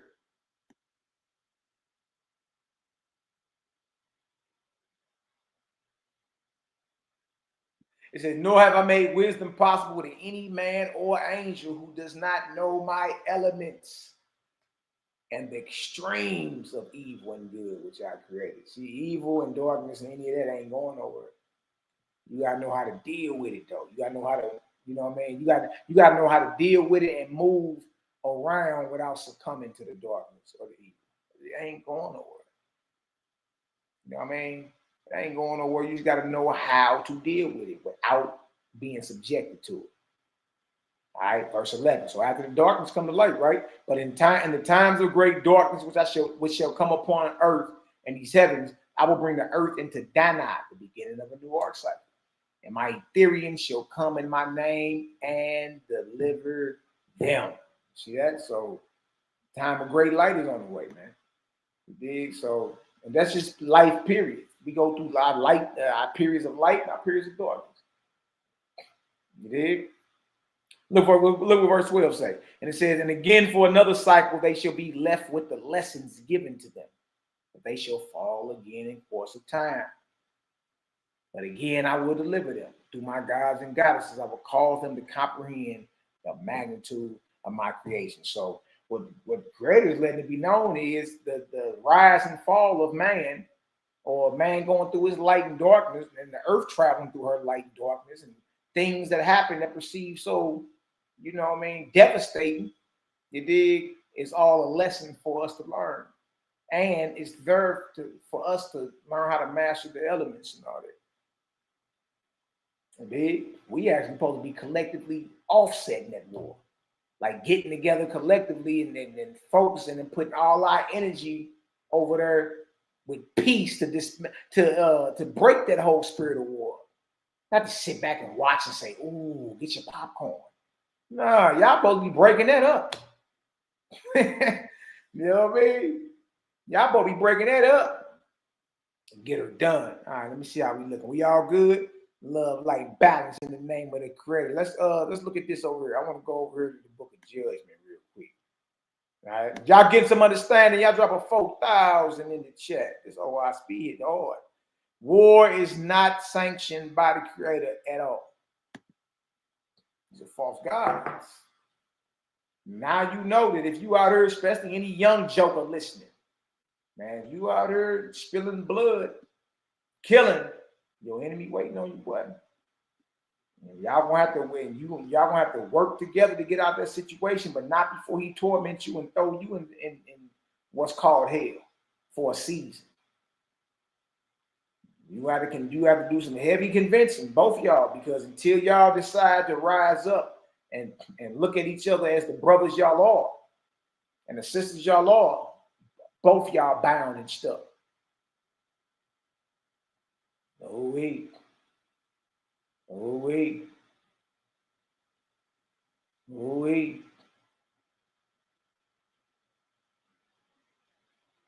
I'm gonna read all that. Oh wait. Good night.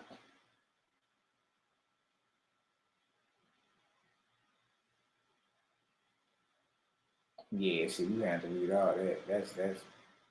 That's top level right there, straight classic. We're gonna go to the book of Judgment, chapter 32. God, as Son of the Creator, judges against war. Oh wait, oh wait, oh wait. Shout out to my brother Karam in the building. What's the word, Karam? Hey, brother. Lawrence Burton in the building. Shout out to the CGG. Shout out to the CGG, man. Love, light, balance. Y'all know what time it is, man. Let's get into some of this and we'll jump up off here. Been on here about 2 hours chopping it up with the fam. It's always good to chop it up with the fam, y'all. Remember that. Always good, man. Good. Make sure we spotty out. We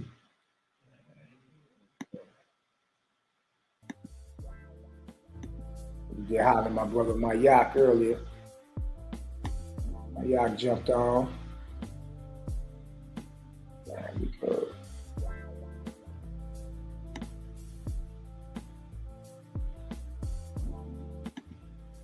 Easy work, easy work.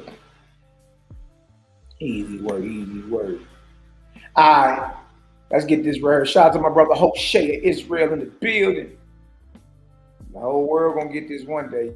Yeah, it don't be seeming like nobody listening, to be honest. But you sit back and peep, like, dang, they screaming Creator now. Okay. Yeah. God judges against war. God said, "Now behold, O man, I have declared to you my first and second resurrections to you. And in like manner is the third resurrection." Uh-oh. Might know about the third one. But still higher, and so on, for all the heavens of the Creator. Higher and higher. Until the inhabitants of them become very lords and gods. Ball game. Ball game. Wait. You ain't heard nothing evil yet. You ain't heard nothing evil yet. Huh? You out here getting your wig blown by all this high revelation. You ain't heard nothing evil. You ain't heard nothing sanctioning warfare, bloodshed. You ain't even heard it. anything light to inspire you to, you know what I mean, rise up and become better than anything. See that? So the heavens are there higher and higher until you become lords and gods. Good night. So God is what is something or who you become. God is not who you pray to. God is who you become. God, a goddess is who you become, sister. You know what I mean? It ain't who you pray to. Ooh wee. We got another visitor in the link. Who we got here? We got my brother Young Prince in the building. What's the word, Prince? Peace to the fam bam, peace to the world, man, peace on earth, man, in the name of the great spirit. What's good, big bro? Man, hey man, I heard you dropping some light bombs. You know nothing but you regular. What's up with you? Oh man, shit, just tapping in to check out what you was on today. Oh yeah, man. Just everybody in the spirit of fear and warmongering and can't wait for the bombs to drop. And man, I know y'all don't think this has anything to do with the creator. What you think, bro? Talk to me. Man, first of all, we already know that war is the mark of the beast, man. That right there is so potent to understand. You gotta know that coming from Jaja. He ain't no warmonger. He ain't out here inspiring hatred amongst people and bloodshed and casting spirits into chaos. Man, come on, man. It's crazy that we seeing this shit right now happen right before our eyes and we conscious of what it is.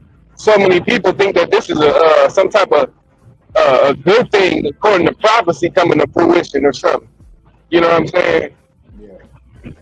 So to me, it's just I'm thankful to Creator to not be twisted up, and I got at least a little bit of light on what's going on with the situation. Yeah, real spirit. It feels good to be not that's caught up in that. It puts a lot of pressure on you. Yeah, it puts man. a lot of pressure on you. You know what I mean? Because one breath you gotta be about peace, but in the second breath you gotta be like, yeah, man, God caused the Israelis to bomb the Iranians or vice versa. Because the people say the Persians is going. It's like, bro, war begets war. Whatever you put out answers right back. Yeah. War answers war, peace answers peace. Exactly. And it gives us a chance to do our due diligence in counterbalancing the war energy that's in the air once we do our part. You feel what I'm saying? Yeah. We're supposed to counter that we're supposed to counter war with peace. Exactly. I mean, we are supposed to be collectively saying, I cancel war with peace. Come on, bro. I cancel hate with love. Because peace and love are two forces that are more powerful. Man, I heard a statistic that said, I don't know how real it is, but they said that one person vibrating in peace can offset like 500,000 that's vibrating in the spirit of war and hatred. Just one person. I bet that's true. Yeah, I heard it. You got to put your righteous intention out there and put it on there, man. You know what I mean? So any Israelites listening, you know the Creator, God's maker, the maker of suns, moons, and stars, has never condoned or declared any of this warfare. And it's crazy that Owaspy is like one of the only book I ever read, man, that actually says that. Every other spiritual text that's coming forward is usually a deity that is down with warfare in some way, shape, or form. Owaspy is the only book that said Creator is not with that war. He is not a warmonger. He ain't a man of war.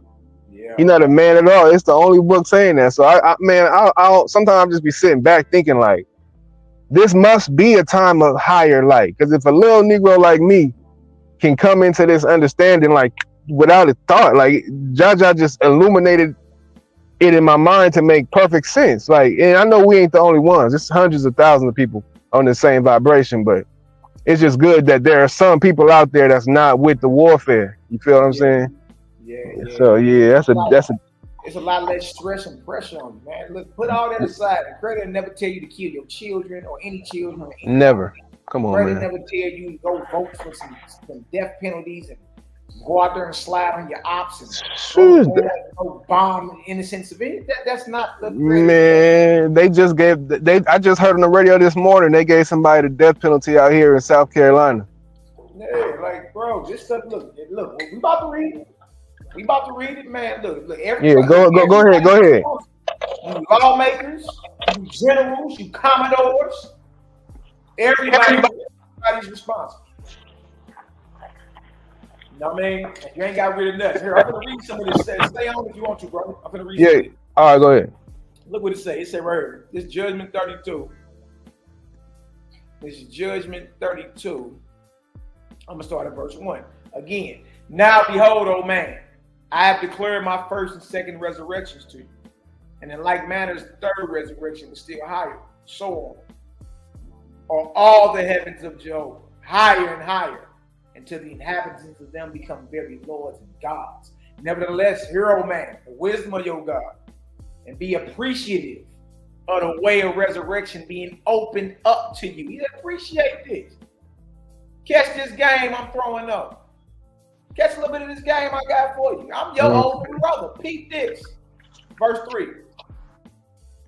Now I declare to you, there are angels lower than the first resurrection, being incapacitated by various causes, knowing who they are, where they came from, or where they are going. Indeed, many of them do not know words of speech, nor signs, nor tokens, but are as destitute of knowledge as young babies. Then everybody ain't high raised. Look at this, verse 4. Many of them died in infancy. Some of them were killed by who? Abortion. Some of them were idiots, and some of them deranged. So you got those who died early, young, and they entered the spirit world just as different as they was in the physical world. They don't know that. They died too young. See, look at this. Many of these live by fetal. What is fetal? That's a spirit that attaches to you. Many of these live by fetal. And so that you may know what fetal is, behold, Jehovah has given you testimony and immortality, such as when a young child sleeps with a very old person. That child is devoured of his substance. In such a case, the old person is fetal on the young child. The old person is said to live by fetal. I heard, O man, the judgment of your God. Half the people born into the world, including stillbirths and abortions, die in infancy. Woo. Half the people in the world die in infancy. That's deep. Therefore, there are 1 billion angel infants fetal on the earth every 30 years. Good night, boy. Good night. Sleep tight, man. That's crazy. Every 30 years, 1 billion angel infants fetal on the earth, man. Woo. What it say about these angels? What it say about it? These angels never obtain objective knowledge of the physical or the corporeal earth. They are compelled to learn earthly things subjectively through mortals upon whom they are. So they got the mortals they attach to, that's how they learn about a physical or corporeal life. Right. That's deep right there, man, because now we got a responsibility. Don't it say that coming up somewhere in there? Yeah. So even if you got an abortion or paid for an abortion, you dig, and this spirit of heaviness always come over you and all that. That's actually the spirit of that child attaching to you. Because guess what? You're still responsible for his life. See that? You might as well not even get the abortion. You're still responsible for this little joke. Now you over here walking around with a spirit of heaviness, not knowing why, feeling depressed. That's that spirit of that child you murdered. And it has to attach to you to learn or to have a physical experience. But they're going to learn it subjectively because they're not getting their own, because you robbed them of it. But they still must have some type of experience dealing with a corporeal earth. So these angel infants return and fetal attached to those mortals on the earth, just so they can get some type of knowledge of this earth. You see that? Judgment is rendered against all nations and peoples on the earth for this great darkness. Oh boy.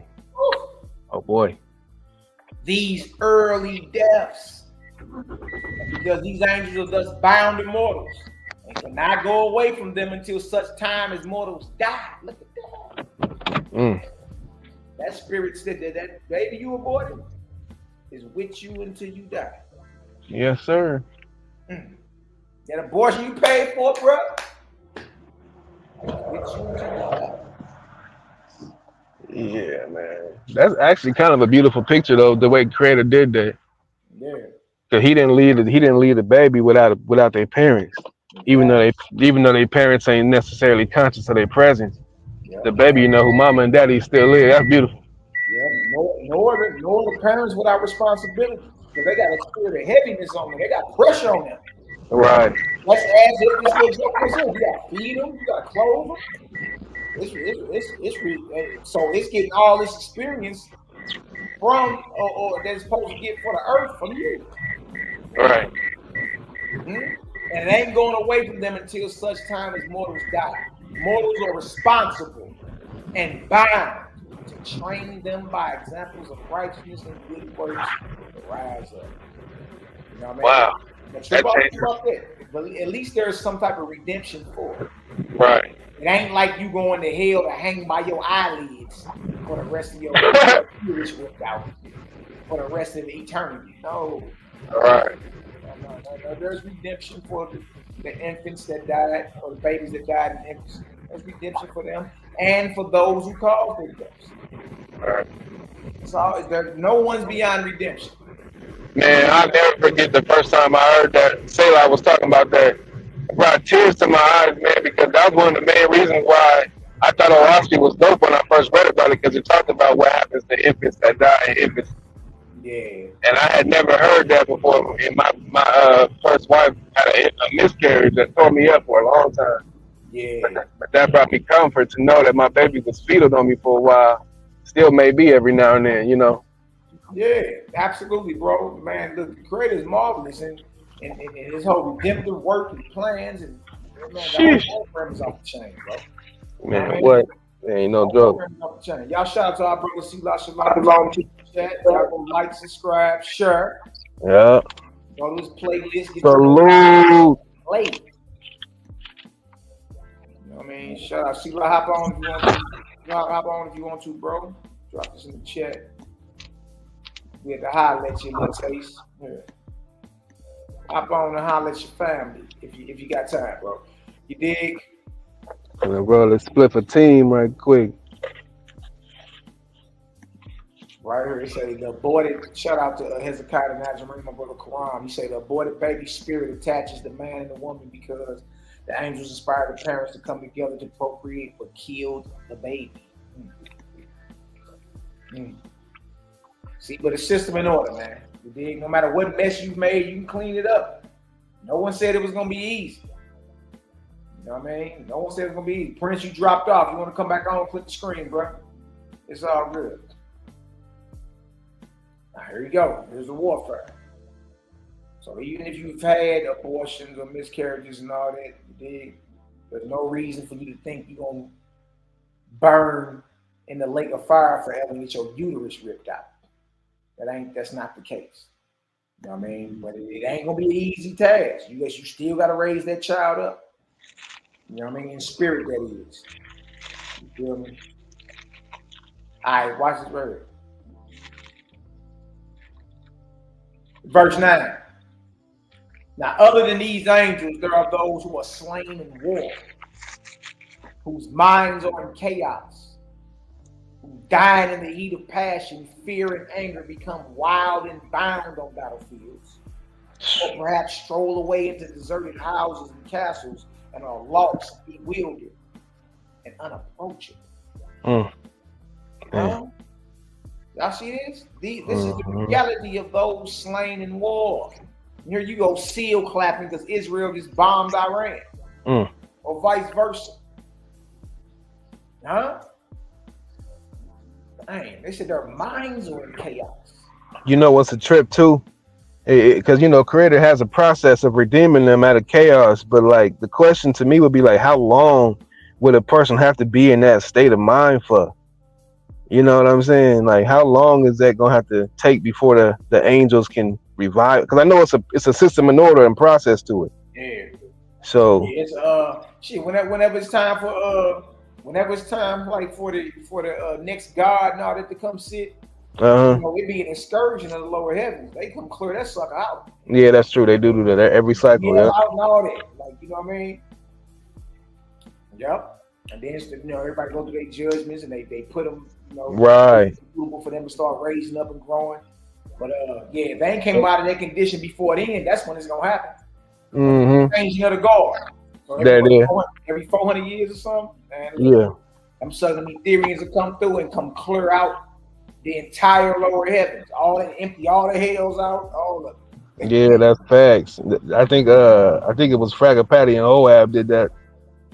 At one occasion I read about that mug is crazy. Yeah, boy, Oab was something. He That didn't nigga- believe he had the juice at first. Yeah, he did. That boy, he was like, he reminded me of like, you ever watch Dragon Ball Z? A little bit. Yeah, it's a character on there named Gohan. He like Goku's son. That's kind of how Hoab kind of reminded me, because he always had the juice, but he didn't know it. Yeah. And then one day he went Super Saiyan like 7 on them niggas. Just man, turned all the way up. Yeah, because that's what Hoab did. Once Fragapati let him know, like, nigga, look, you got the juice. Nigga, stand up. Man, Bro, stand he up. head first in the hell to lift in that sucker. Like, man, look. He said, I can't hold this light too much longer, man. You're gonna have to get with it. And that boy turned up on him. Peace to the righteous God. We got our brother Sila Shalom in the building. What's the word, King? Talk. Big up yourself. Hey man, large up yourself, big up yourself. Peace to my brothers, man. I'm in the city driving in this torrential rain, and I hear the brothers live, you know what I mean, chopping it up. So, you know what I mean, I should let the God tap in. I've been in and out, but I'm here though, you know what I'm saying? Yeah. So let me ask you this real quick, son, because I've been out the loop. What's been going on with this Iran and Israel thing? So what's really popping with that? What's going on? What sparked that? I'm out the loop. A couple of days ago, Israel bombed, killed a whole bunch of Iranian scientists and started bombing their little nuclear sites. Crazy. Iran and fired missiles back. Some of them then crashed through. Some of them got picked off by the Iron Dome. But Israel is the one dropping bodies, though. They dropping bodies. I'm talking about they didn't kill the whole bunch of them. They about to turn Iran into a parking lot. Man, that's crazy, man. Iran was the force to be reckoned with. Yeah, it say Persia is coming with all the forces. Right. So I'm saying, according to the biblical prophecy, Iran supposed to be winning this. Right, exactly. I'm like, yo, that's crazy though. I'm like, yo. Yeah, Netanyahu lost his mind. That nigga, he's wild. Hey, did y'all hear the nigga Trump? Trump say they better get out of Tehran. Hey, look, you should have accepted the deal. You should have accepted the deal. There was a lot of talking going on. A lot of, unfortunate waste of human life. All they had to do was just get out and just accept the deal. That's it. That's Trump it. ain't playing no games, though. But it seemed like Trump been trying to lean more towards peace more so lately. But Hey, through proxy of war, you heard what he just told them. He told them, I played the video in the beginning. He told them, y'all got 48 hours to get up out of here. That's crazy. And the worst is yet to come. Damn. Because I seen a couple of videos where people trying to leave Tehran, like they on the highway, gridlock traffic. They trying to leave now. This nigga Trump just told you, if y'all remember, Bush told Saddam insane that about 20 years ago. He told them, y'all got 48 hours to get the hey, that's crazy shit right there, man. You got 48 hours. George W. Bush. George Whiskey Bush told Saddam insane. You got 48 hours to vacate Baghdad. You ain't Sheesh.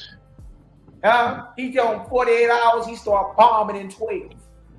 That's crazy, yo. No games. And so Trump just told him the same thing. Y'all better get the hell out of Tehran. So basically, Trump's saying get out of Tehran because we about to start bombing Tehran, like civilian locations, everything. Turn that sucker to a parking lot. Yeah, that's crazy work, They man. they can't have no nuclear weapons. But you know, war begets more war, so I wouldn't be surprised, honestly. So hold up. You said who ain't got no nuclear weapons? Iran ain't got none? Yeah, they're developing them, but Trump like, look, we can't even allow y'all to develop them to where y'all can use them. Right. So that's why they bombing them. They killing their scientists. Mm. All they nuclear sites. That's strategic. If they're gonna deal with warfare, that's a strategic move because it's like at the end of the day, you know, we Americans, we know what the hell we are capable of doing as far as, but you don't see no Americans strapping bombs to their body blowing shit up. We not there. Nah. So for them to have that mentality and to have nuclear, yeah, get them niggas up out of here. Because ain't no niggas over here strapping bombs to their body in the name of Jesus Christ. Right, that's facts. What? Because they ain't got no, they'll drop a nuclear bomb. They don't care about themselves anyway. Exactly. Case in point. Man, that stuff is crazy, man. Yeah, that shit crazy. Nah, he straight told y'all better clear the set. I'm not even. It ain't no, you know, man, shit. You better clear the set. You never know what these Negroes might do, man, under inspiration of these false deities, dog. Yeah, and then, you know. It ain't no fear here, though, but at the end of the day, niggas, you know. Yeah, because you know we up on the Louis, so what we seeing is the activities of goddamn Louis. You know what I mean? At the end of the day, right? I'm saying, you know, he got Jerusalem. You know what I mean? And everybody worshiping the Christianity. So yeah, but man, look, this is Trump. Like, look, whatever. So whatever false god it is that's over Israel and the Allied powers, including Trump. Man. That God and his regiment is winning the war in the lower heavens. Right. Imagine that. That's crazy. Imagine that. So if it ain't Lou among and Gabriel, it's somebody playing their position, yo, upholding that religion. Exactly. Ayatollah over there, Ayatollah Khomeini, boy, he supposed to be a nutcase. Ayatollah over Iran, he supposed to be the highest Islamic leader in the world. His name is Ayatollah Khomeini. Khomeini. Khomeini.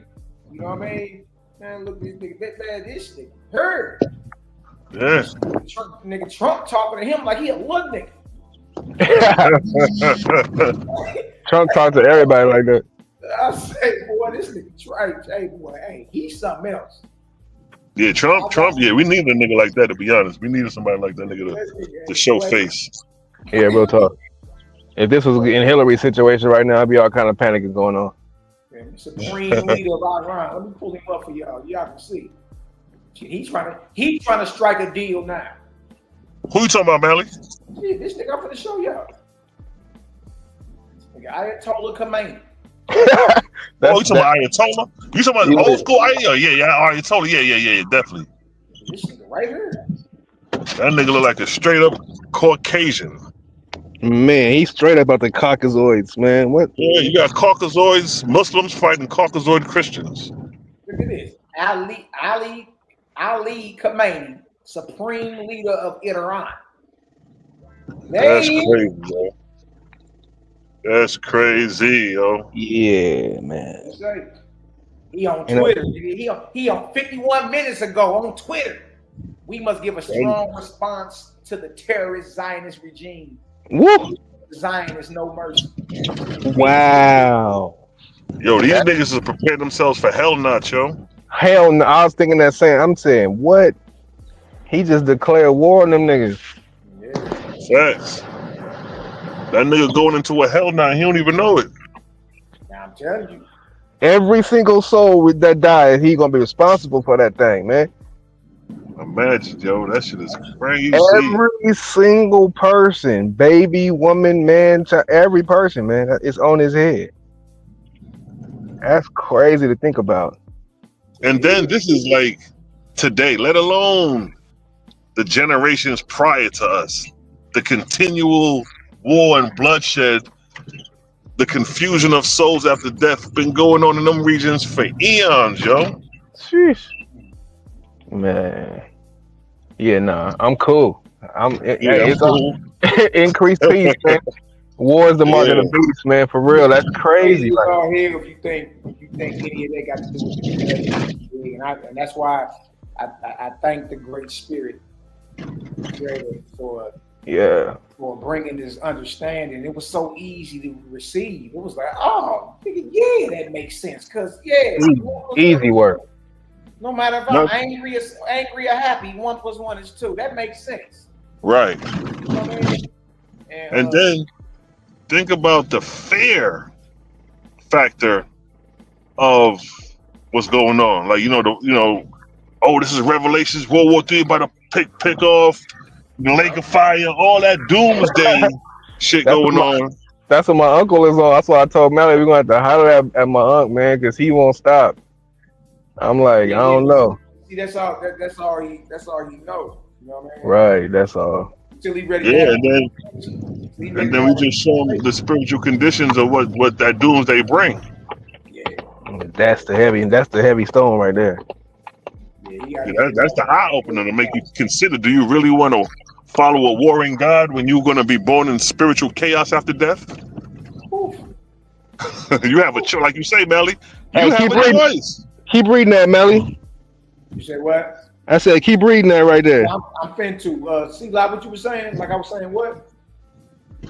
No, you were just saying, like, you got a choice to choose. Yeah. Like, you don't have to choose the God of war. That's a choice you made. Man. You don't have to follow Islam. You don't have to follow Christianity. You made those choices to lock yourself into those. When you got liberty so close to you. Exactly. It's every Judgment 32:9. Now, other than these angels, there are those who are slain in war, whose minds are in chaos, who dying in the heat of passion, fear, and anger, become wild and bound on battlefields. Perhaps stroll away into deserted houses and castles. See, these are wandering spirits, chaotic wandering spirits, are lost, bewildered, and unapproachable. You can't even approach these suckers. This is their spiritual condition. This is their reality of those slain in war. Come on. You produce chaotic, bewildered, wandering spirits in the earth. Unapproachable. Look at this. Verse 10. Of these, there are hundreds of millions. They are in all countries. Israel, Iran, Russia, Ukraine, and they are in all countries and among all peoples in the world. What are we talking about here? Oh, man. What are we talking about here? Yo, You ain't never heard no type of clarity when it comes down to what's going on in the earth and the spirit world until you listening. Gang been bringing this out. Look at this. They are distracted. Remember, we're talking about the reality of the spirit world. They are distracted and tormented with their own fears and bewilderment.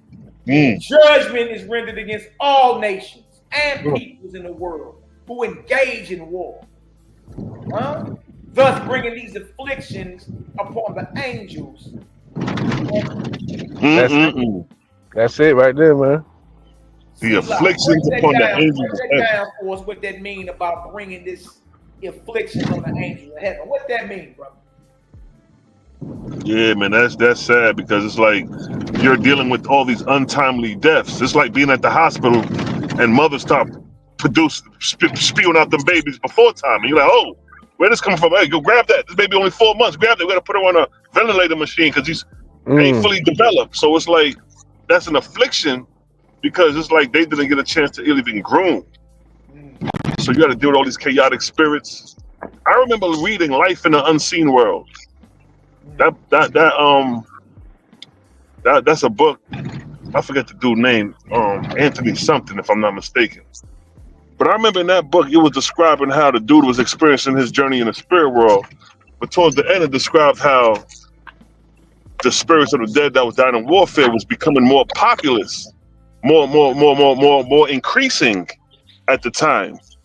And that time was supposed to be like the 1800s when, you know what I mean, that experience about life in the unseen world was supposed to take place. But what stood out is the fact that it stated the spirits of the dead are increasing, like the warfare is increasing, and it's creating more hospitals to be produced, more nurses, more doctors. So, and that was back then. So you could imagine now what the spiritual hospitals is looking like right now. The emergency room in the spiritual world is looking like right now. Man. Man. And you got people who don't even know if there's life after death.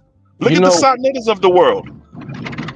He will be one that's sad to say, but he will be one of those. The Jabbar, all them niggas will be chaotic spirits because their spiritual system doesn't go in depth about spiritual life on this level. Right. It's a great one of them Kemetic Hebrew cats. What happens, like we always say, what happens when you die in warfare based off the Kemetic literature, based off the Hebrew? Give us anything, and let's cross compare it to what we're sharing, and let's see which one is more clear. Crickets. Yeah, they don't want to do that battle of the holy books for some reason.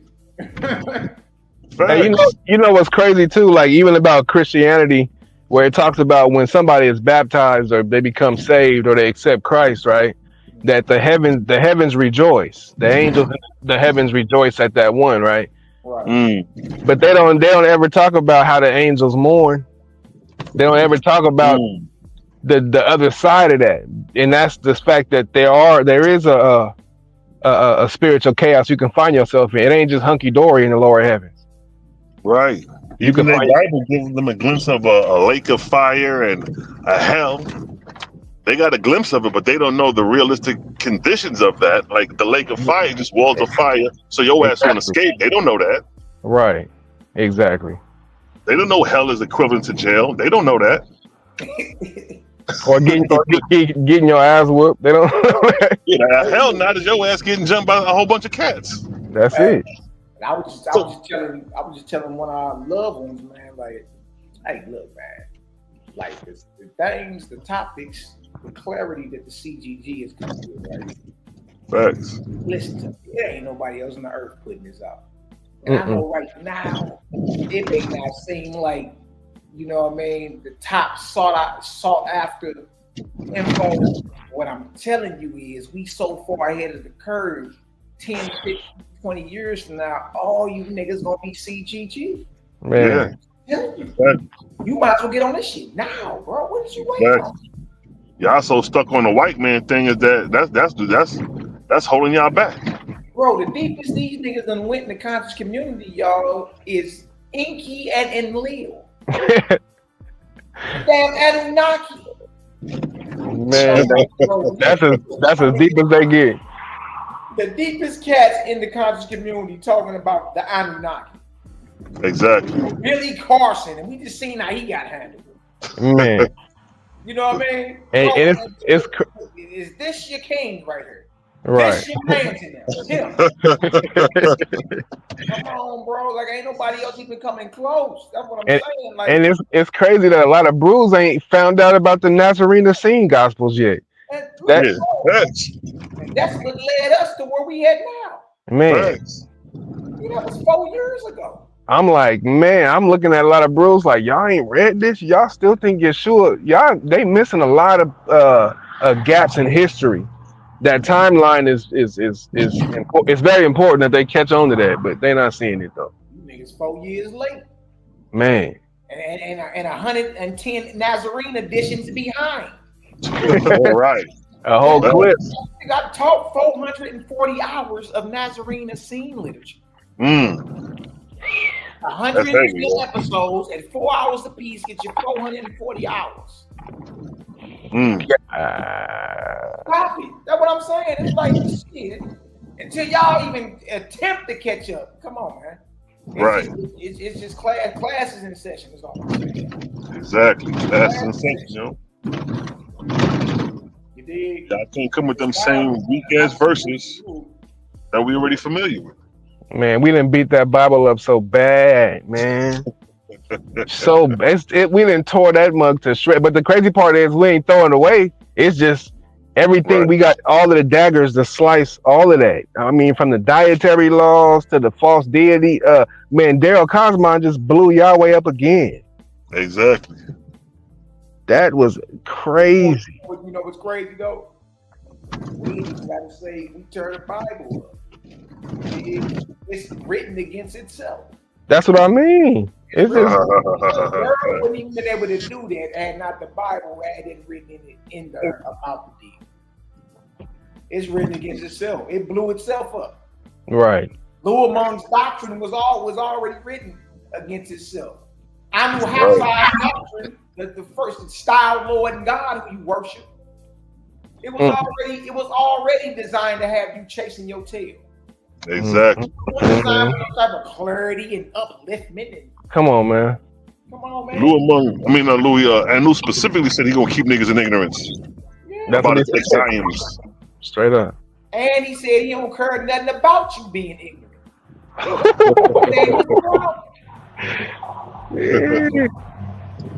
That's wild, yo.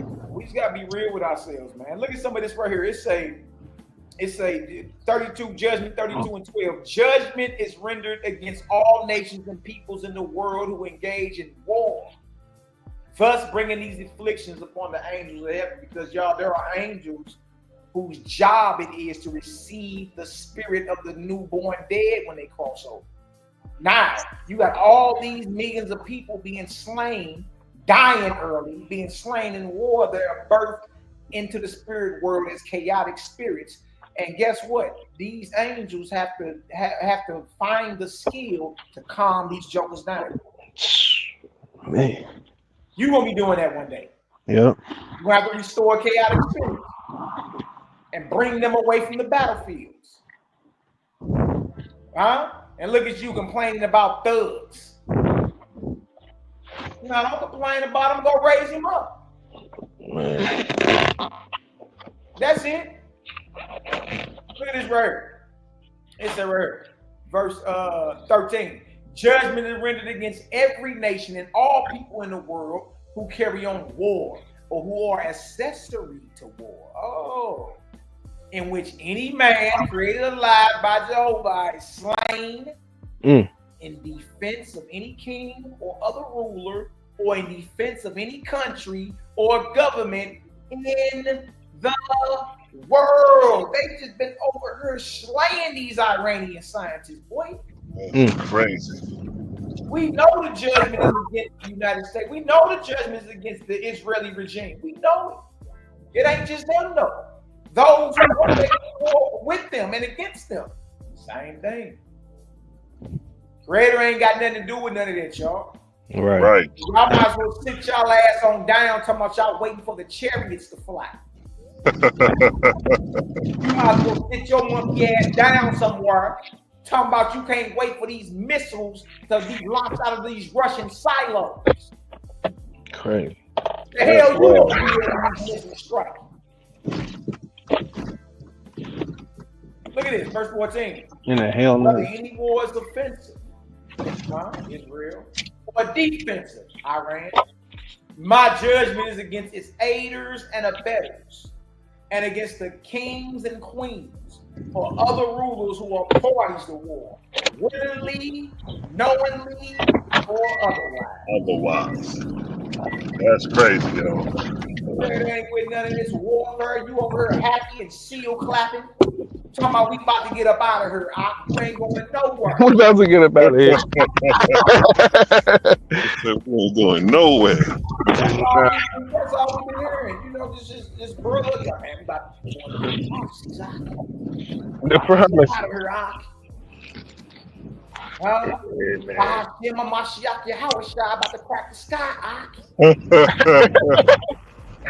Hey, it's crazy because even when you look at the I forgot which, I think it's in the Book of Divinity when goddamn Ahura, he tried to make that second coming. Like he came in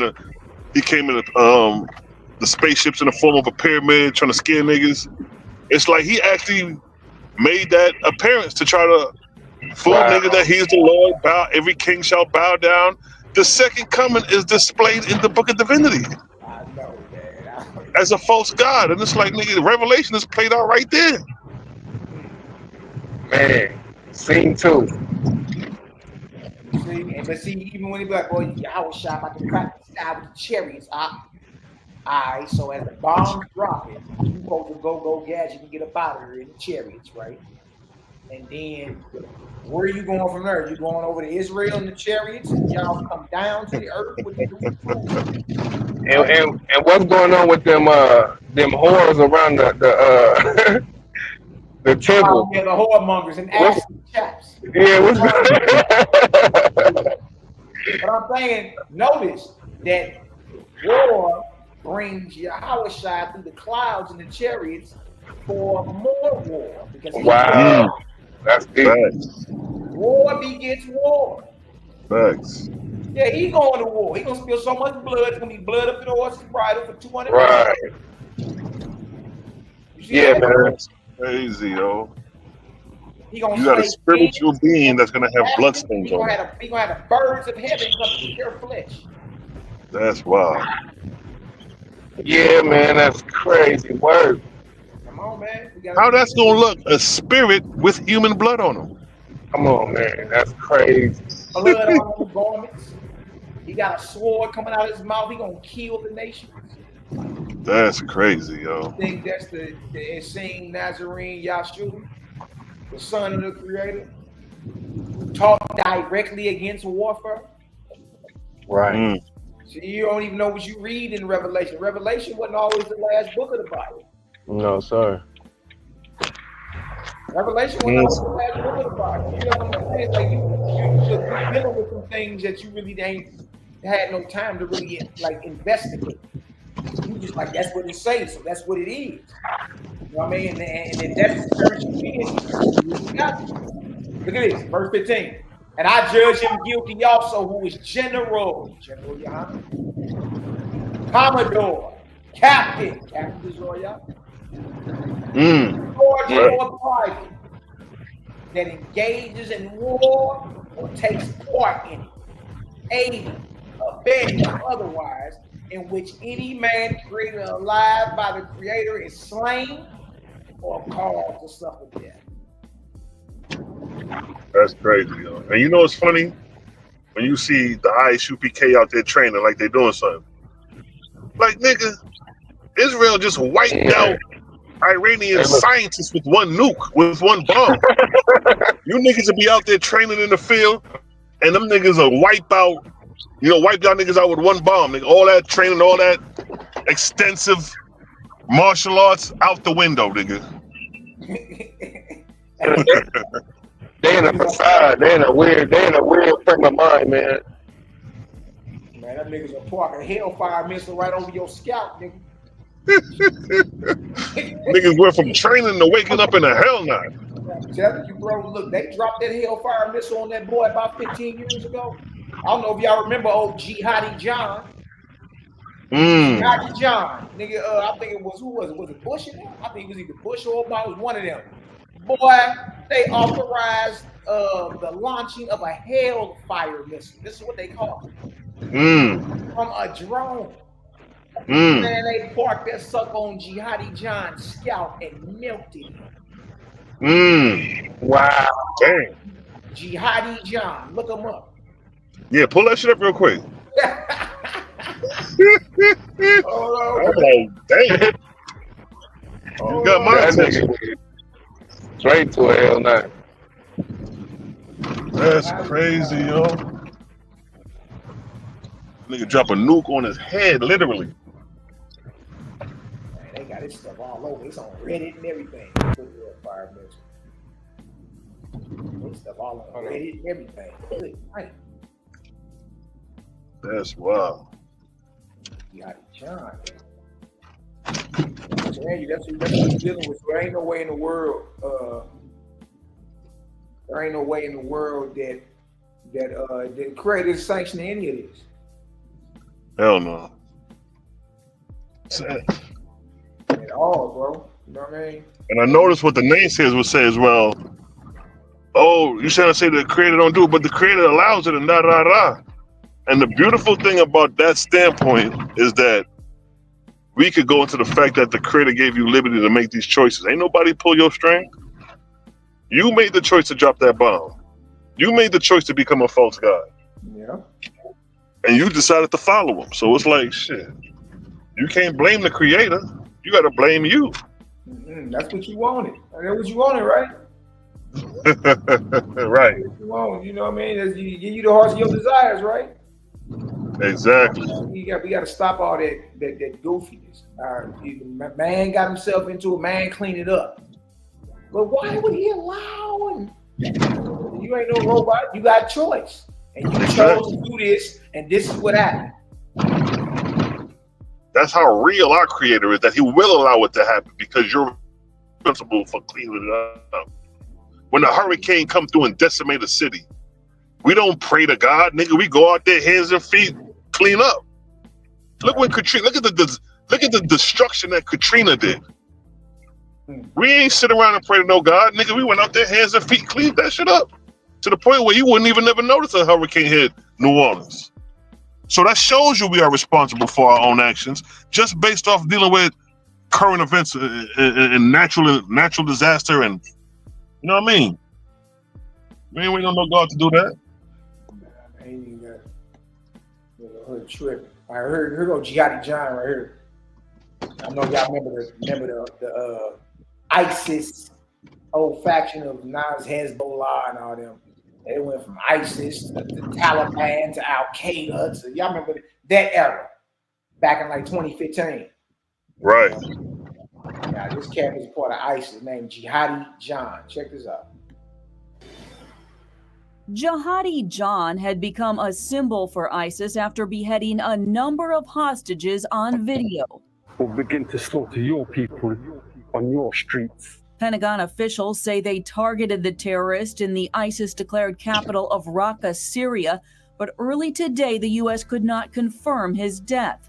The news came as ISIS appears to have suffered another major defeat. The Kurdish militia called the Peshmerga entered the strategic town of Sinjar in northern Iraq today and raised the Kurdish flag. CBN's Chuck Holton was recently on the ground there. The city of Sinjar looks like Stalingrad at this point. There's probably not a square meter of that city that's not bombed out or half destroyed. ISIS extremists overran Sinjar in August of 2014 as they rampaged across Iraq, driving thousands of people out.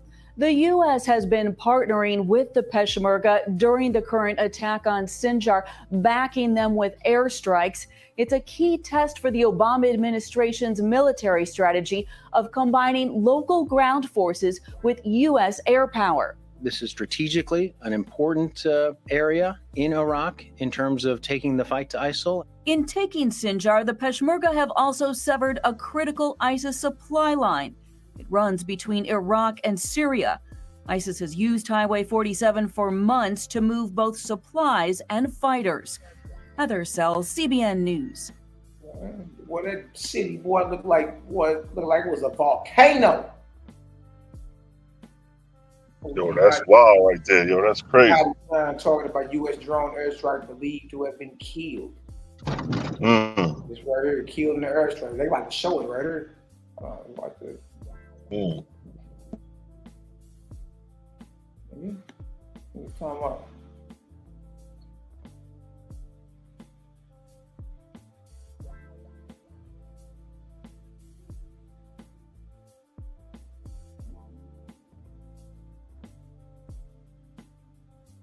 What?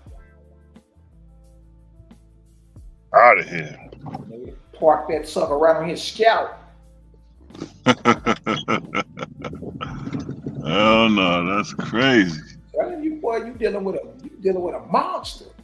Yeah. You know what I mean? When they say the beast, boy, they ain't playing.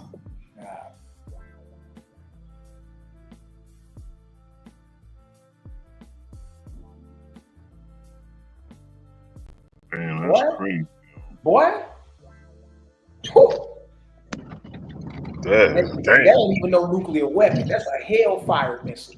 You see what I'm saying? That's not even no nuclear weapon. So the crazy thing is, if all these Hebrew Israelites that can't stand and hate the white man, if you niggas would have been over there in them countries talking that shit, you niggas would have got duped just like that. All right. Cause I ain't playing no games with you, boy. Especially they assess you as any type of threat. Exactly. Y'all niggas already said that y'all done put on the terrorist list, so y'all acting like y'all proud of that shit. You know what they do to terrorists, boy? Oh, they did the old Jihadi John? Yeah, these niggas proud to be on the terrorist watch list. Y'all niggas crazy. Come on, man. We gotta be real with ourselves, man. You know what I mean? That whole spirit of war it's not of the Creator. It's not. It's not. Look at this. Right. Judgment 32:16. And yet aside from angels who are in chaos, there are hundreds of millions who are in declension instead of resurrection. So they fall and they're not rising up. Look at it, it says hundreds of millions. Such angels are those who in mortal life were whipped and tortured in prisons, or perhaps were hanged or otherwise put to death. So a lot of that got to do with the ancestors of who you call slaves. Huh? Whipped, tortured, but look what that type of treatment, what kind of spirit that treatment produces. Look what kind of fruit it produces. 100 million souls of spirits that are in declension. These are fallen spirits. These are dark forces, right? And look what happened to them. The reason they are in declension because while they was living, they was whipped and tortured in prisons, or perhaps were hanged or otherwise put to death. These angels, the ones who were whipped and tortured, these angels take delight in evil instead of good. Sometimes they go about singly, and sometimes in gangs of hundreds and even thousands. See, so the type of man and the type of spirit that bondage produces is a spirit or a man like this. It turns them evil. It turns them dark. Well, guess what? You responsible for it. You produced them. There ain't no reason for America to be mad at any quote-unquote gang member or thug or any of that. They ain't nothing but the byproducts of America. You made these things. Thanks. You made them. And that's why niggas be on beach time and demon mode and all that. Yeah. You made them. You tortured them. You whipped them. You beat them. You put them to death. So now you got hundreds of millions of spirits that are angry. Don't care nothing about no resurrection. Running down. Looking, they delight in evil. Now hold on. That's crazy. We read in Deuteronomy 28:63 about the Lord saying he gonna rejoice in evil to destroy you. Oh man, this shit is crazy, bro. These angels take delight in evil instead of good. 18. In the past, the false gods used such angels. What angels? The men who were tortured, whipped, beaten, and destroyed and hung in their lives. In the past, the false gods used such angels of declension to do what? To fulfill curses on mortals. There you go, talking about you under a curse. Not just the wars, even the curses that you claim, Israel, are the byproducts of false gods. In the past, the false gods used such angels to fulfill curses on mortals and to carry poison in the air, viruses, and inoculate mortals with foul diseases. Now you know who behind the viruses. It ain't the creator. The Lord bring the plagues. Behold, in this day, my angels have shown you that they can bring flowers and ponderous bodies. Similarly, the false gods with their trained warrior angels who delighted in evil could cast mortals in death by poisons and suffocation. You see that? It ain't just the regular, the ones that's down with the creator that got spiritual powers. The false gods have trained warrior angels who delight in evil. That'll poison you and suffocate you. Man, y'all gotta come on home and deal with creator, man. You dig? And break yourself up from up under the toil of these false gods and deities. Because that's where it's at. Look at this. We almost done. We're gonna roll this out. Verse 20. Judgment is rendered against all nations and peoples who use prisons as places for whipping and torturing prisoners, and against all nations and peoples who put to death by hanging, shooting, or in any way whatsoever any prisoner or any person whom the Creator created alive. Look at that. So he ain't with all your death row population. Well, there's electric chair, death by shooting or hanging, or what they got now, the injection. Judgment is rendered against all that, man. Look at this, 30-21. Judgment is rendered against the judge. Who handed the sentence out? Judgment is rendered against the judge and the jury who condemned to death any man. And against the lawmakers who make or have left in force a law authorizing death as a penalty against any person that Jehovah created alive, and against any who sheriff or executioner who puts to death willingly or knowingly any person that the Creator created alive. Hey man, look, I'm trying to tell you, everybody responsible, from the manufacturer to the judge, to the jury, to the lawmakers, down to whoever executed the judgment. Damn. Man, everybody going to hell, man. Nobody gets away with it. Facts. You know, all these big time gun companies, Winchester, Mossberg. You know what I mean? Man, there's been millions of deaths behind these weapons of death. Everybody from the manufacturer to the laws that were passed that allowed you to be able to get on that type of time, down to the person who pulled the trigger. Creator is fair. Look, he wouldn't even have to pull the trigger had you not never made it. Exactly. And then you pass a law for him to go ahead and be able to get it. Exactly. He's the one that got out there and acted on demon time and submitted to his lower self, and look what we had. Exactly. It is 22. And this is the bondage I put upon all those who do not obey my judgments and conform to them. They shall not rise above the first resurrection in heaven, while war remains upon the earth. Even though their bondage is 100 years or 1,000 years, yet this my judgment against them shall not be put aside. Creditors say, look, all right, well, y'all want to go to war for the earth and for the earth and for the waters and all that. Well, guess what? This turns into a prison for you.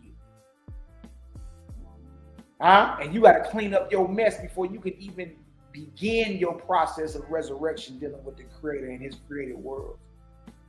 You see, for us, it's a school. For everybody else, it's a prison this turns into. And he said, it don't matter if your judgment or your bondage is 1,000 years or more. Neither shall any king, queen, nor any other ruler in the entire world impress as a soldier any man who is unwilling to engage in war. What you mean somebody gave you orders? So now those who are in command are being put in check. Don't be around here giving nobody no orders to go slay nobody.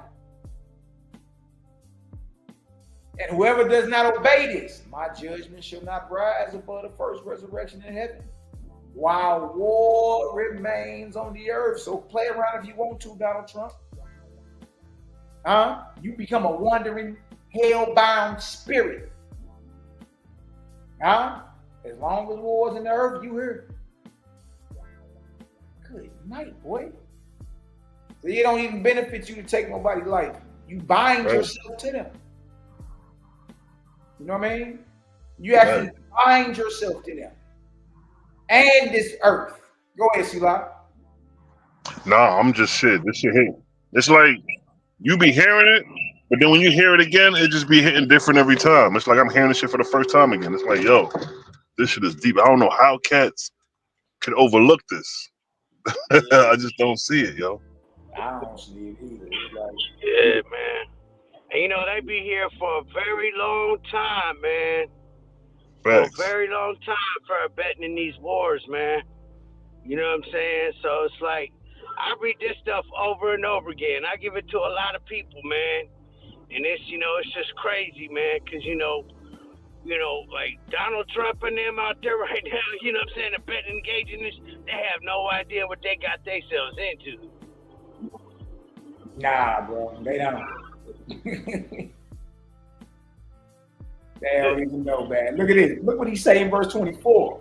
He say, nor will I anymore consider the prayers of any king, queen, or any other ruler or any nation or people anywhere in the world who engage in war. Zip that up, Israel. Zip that up, U.S. Zip that up. It don't matter. Look, your prayers ain't getting above your earlobes. Your prayers ain't getting above your earlobes. This just said right here, I'm not considering the prayers of any king, queen, or any other ruler, or any nation or people anywhere in the world who engage in war, offensive or defensive, or who aid or abet war in any way whatsoever. Bag drop, boy. This is how you know this ain't got nothing to do Israel and Iran. Israel and Palestine ain't got nothing to do with Creator. Nothing. He ain't hearing their prayers. Their prayers ain't rising above their nostrils. Big Cosmine Cow, the cloud kicker Cosmine Kruger's in the building. What's the word, loved one? Oh man, love, light, balance out there. Man, I see we got who we got up here. Mike Live. Oh, see live.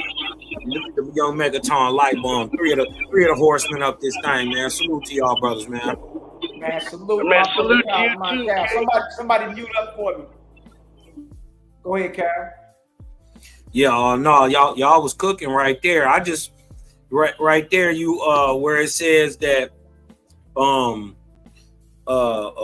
nor will I consider the prayers of any king or queen or any other ruler or any nation or people anywhere in the world who engage in war, offensively or defensively, who aid or abet in war in any way whatsoever. So what y'all got to understand is the nigga who go out and actually sit and snipe somebody and kill somebody, he just as guilty as the man who cooked the food, who fed his body, that allowed him to go out there and kill and get. I'm telling you, the quartermaster, the nigga who gave you the boots and the guns and the pants and the right equipment, he just as guilty as the nigga who actually peeled the cap. This is what you gotta understand. This is why the old schoolers, they used to have a song. It said, "War, hood, good God, y'all. What is it good for? Absolutely nothing." Dang. Right? And then that's just on the physical plane. What are the consequences and repercussions of you blowing somebody's head off in the afterward?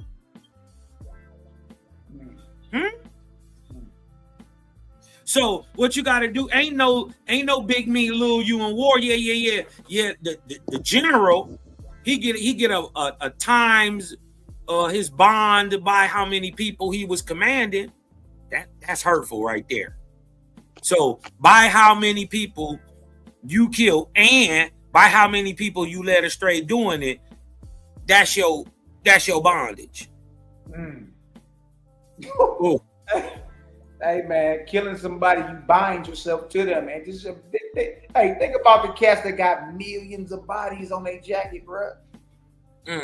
Oh my God! Hey, that's crazy. It ain't never been enough hate. I'm not trying to be bound and stuck to none of these niggas, man. Like, it ain't even enough hate in the world for none of that, bro. To be honest with you, like, no, leave me alone. You know what I mean? So yeah.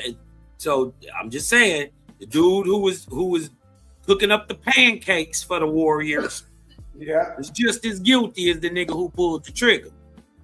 You dig what I'm saying? This is what y'all gotta understand, man. They gonna lump you all together in a spiritual sense. You going in a category, in a rank. But dig this though. This the dope part. You ain't locked into that neither. You can know you did some wrong and try to start making it right, evening it out the best way you know how today. Right? Guess what that goes to help do?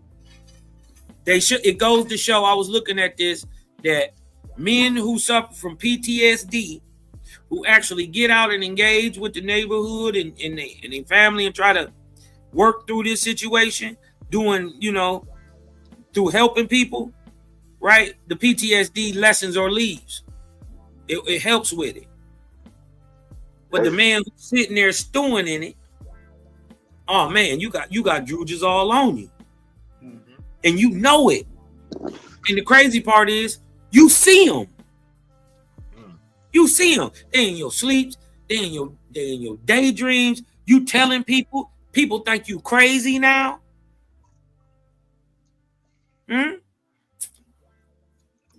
Yeah. The reason why that balloon go off and Uncle Joe jumped crazy is because Uncle Joe been seeing spirits ever since.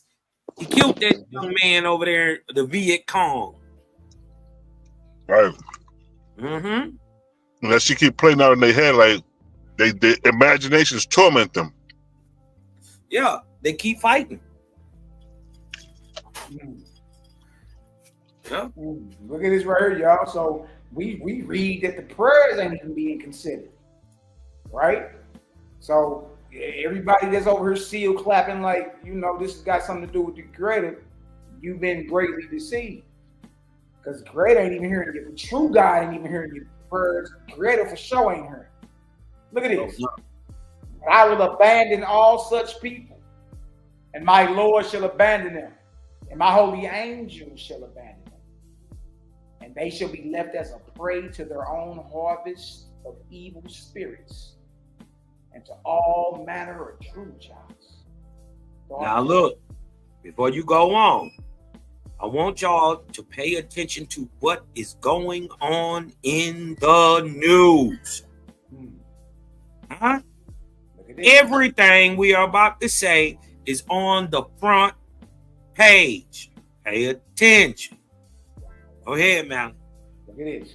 And it says, and they shall be afflicted with assassinations. But didn't they just assassinate several Iranian scientists? Yup. Didn't they assassinate the governor dude up there in Minnesota? Yeah. Didn't they hit the dude from the biggest insurance company? Yeah. Didn't they kill the Cash App dude? Threw him out the window last year. Yeah. When they trying to kill Donald Trump, he got killed him twice. They say assassinations and rumors of assassinations. They're saying they should be afflicted with assassinations, intriguers, and the spoilers, and with anarchy, riots, and destruction. Anybody seen any riots lately? Huh? Anybody been watching the news? Huh? Seen any riots? Seen any destruction?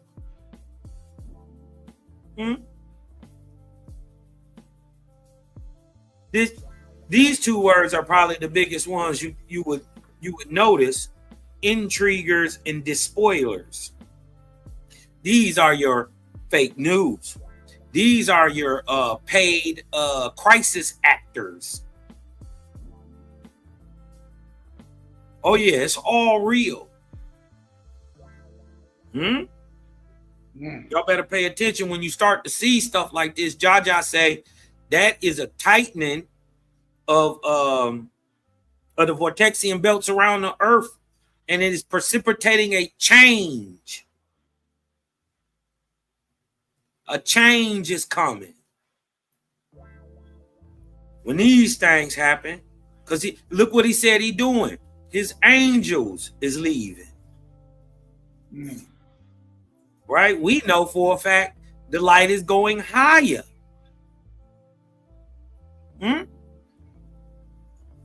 So who up there actually running things? They told you. They shall be left as prey to their own harvest of evil spirits and to all manner of drudges. See, what we got to understand is the fear-based doctrine is to put you in fear, to get you thinking this is going to be your demise.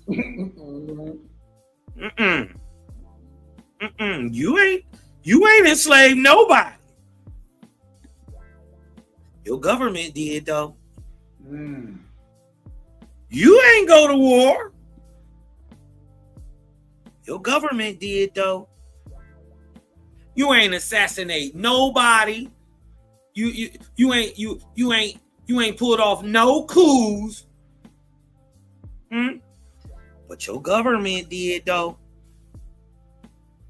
So you dig what I'm talking about? When they talking about all that stuff, you look around. Look around. We 23 years out, whether you know it or not.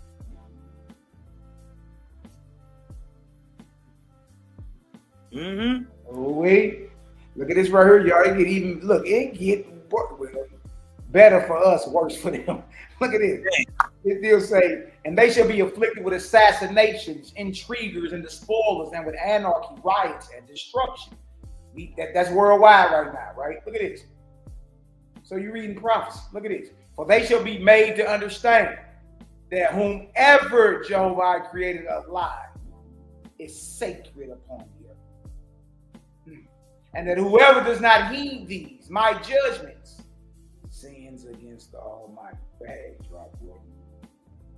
Bag drop, boy. Behold, it is not sufficient apology for them to say, oh, an evil king will come upon my country and possess it. I say to you, old man, all countries are the creators. Be a servant for peace and righteousness, having faith in him. Behold, your God has come to put away old things, to give you the kingdoms of the Creator as they are in his exalted heavens. Not on earth, not the New Jerusalem on earth. Exalted heavens with an S.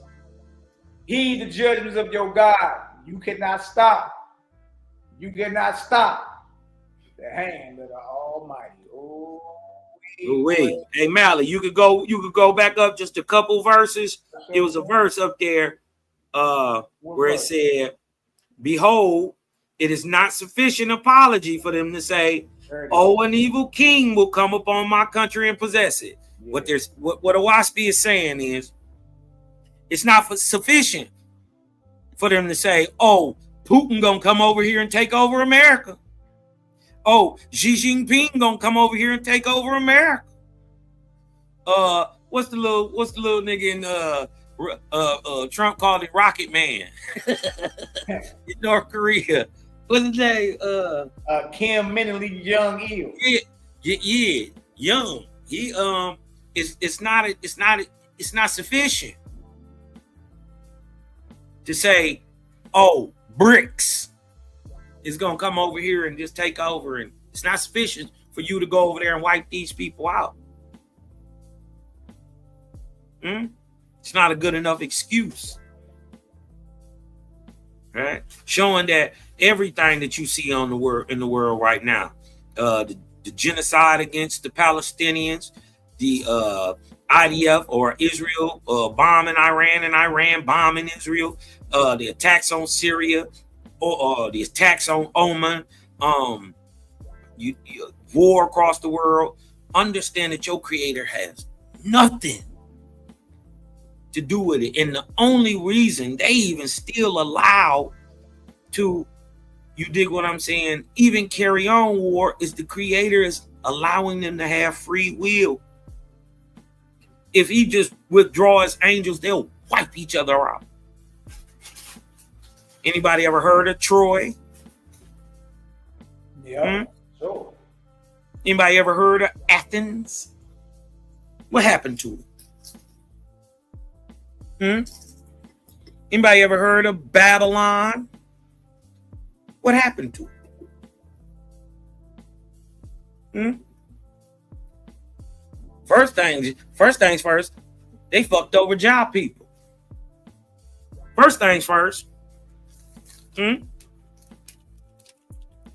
Understand that them people don't exist. Well, guess what? Your government messed over God people over here too. It's just more recent. What you think gonna happen? Remember, God people still here. Creator people still here. Them countries ain't. Where is ancient Egypt?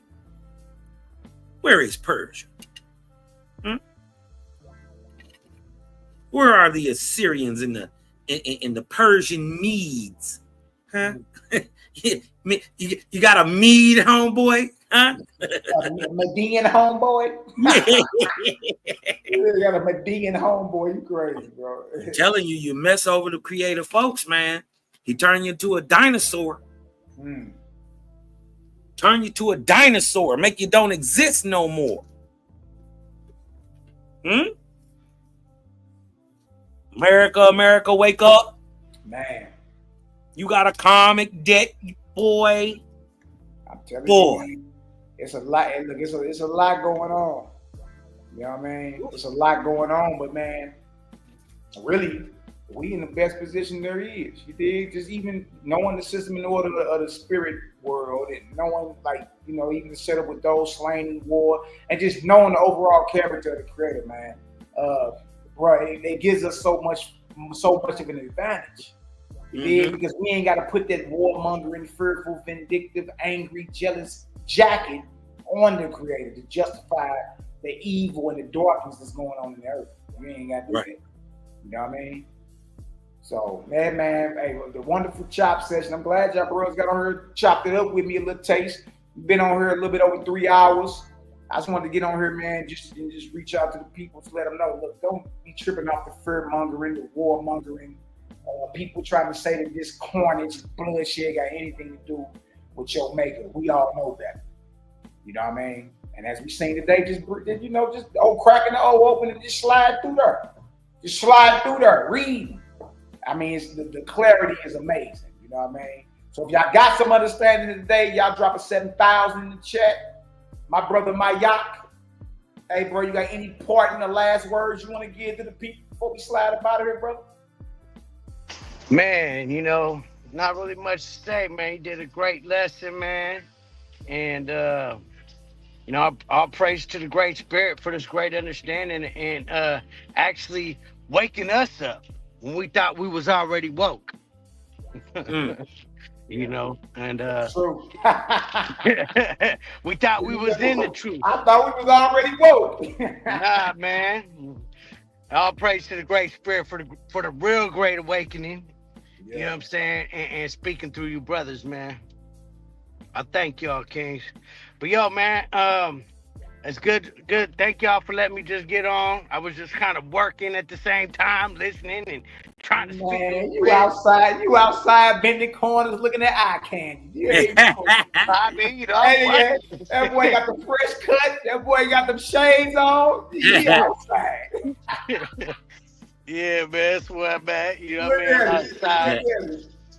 Got the taco sauce on it, boy. Outside. My brother, Mayak, man, love you, bro. Man, love y'all too, man. Hey, man, peace, love, light, and balance, Kings. Hey, same to you, bro. Keep your head up, man. And hey, look, safe it up with you at. Keep your head up. Shalom, Kings. Shalom, man. Shalom. Cosmon Cal, Cosmon Kruger, the cloud kicker. My beloved brother, man. Any last words you got for us, man? Hey, man, y'all go to Cosmon Cal TV, sub, like, share. Sure, something over there you can groove with, man. Another fire lesson, Malaki Macabee. I didn't crazy part is I didn't even know you was on. I'd have jumped on earlier. Yeah. You know how I be, man. Sometimes, man, these notifications don't go out, but I try to put them in all our chats. Yeah.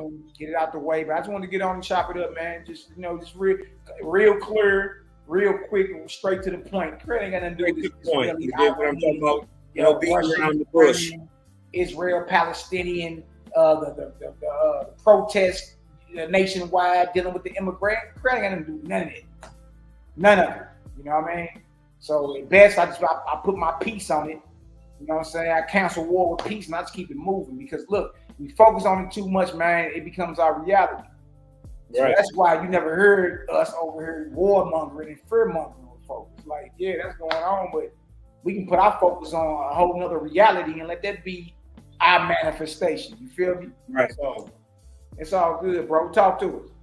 Oh, man. Hey, you could just do something for me before I get up out of here? For sure. Hey, man, breathe in. Let that light in. Yeah. Hey, because I'm Cosmon, y'all. And I'm out. And shout out Peace, to the Fly Kicker, peace, King. Make sure y'all go over to Cosmine Cow TV, like, subscribe, share. He's my brother. See La Shalom TV, like, subscribe, share. Daryl Cosmine TV, like, subscribe, share. We are your creative gang, CGG, or the Four Horsemen. And we are here bringing the understanding, the difference between the creator and the gods and deities. You understand? So tap back in with us. You got any questions, email us. You dig? Let's get something going. You want us up in your city? The numbers is right. We on the way. You dig? You want to do some presentations on your platform? Let's talk plant-based, baby. Let's make it happen. Whatever it takes to unleash his life, we with it. You dig? On to the next time, family. Love, light, and love and light bombs. All praises to the ever-present creator, the God maker, to make us suns, moons, and stars, whose magnitude is incomprehensible and whose presence is everywhere. Everywhere. And yeah, till the next time, family, love and light bombs. I'm gonna go ahead and play some music, let it ride out a little taste, and we out. And we out of this deal. Let's get it.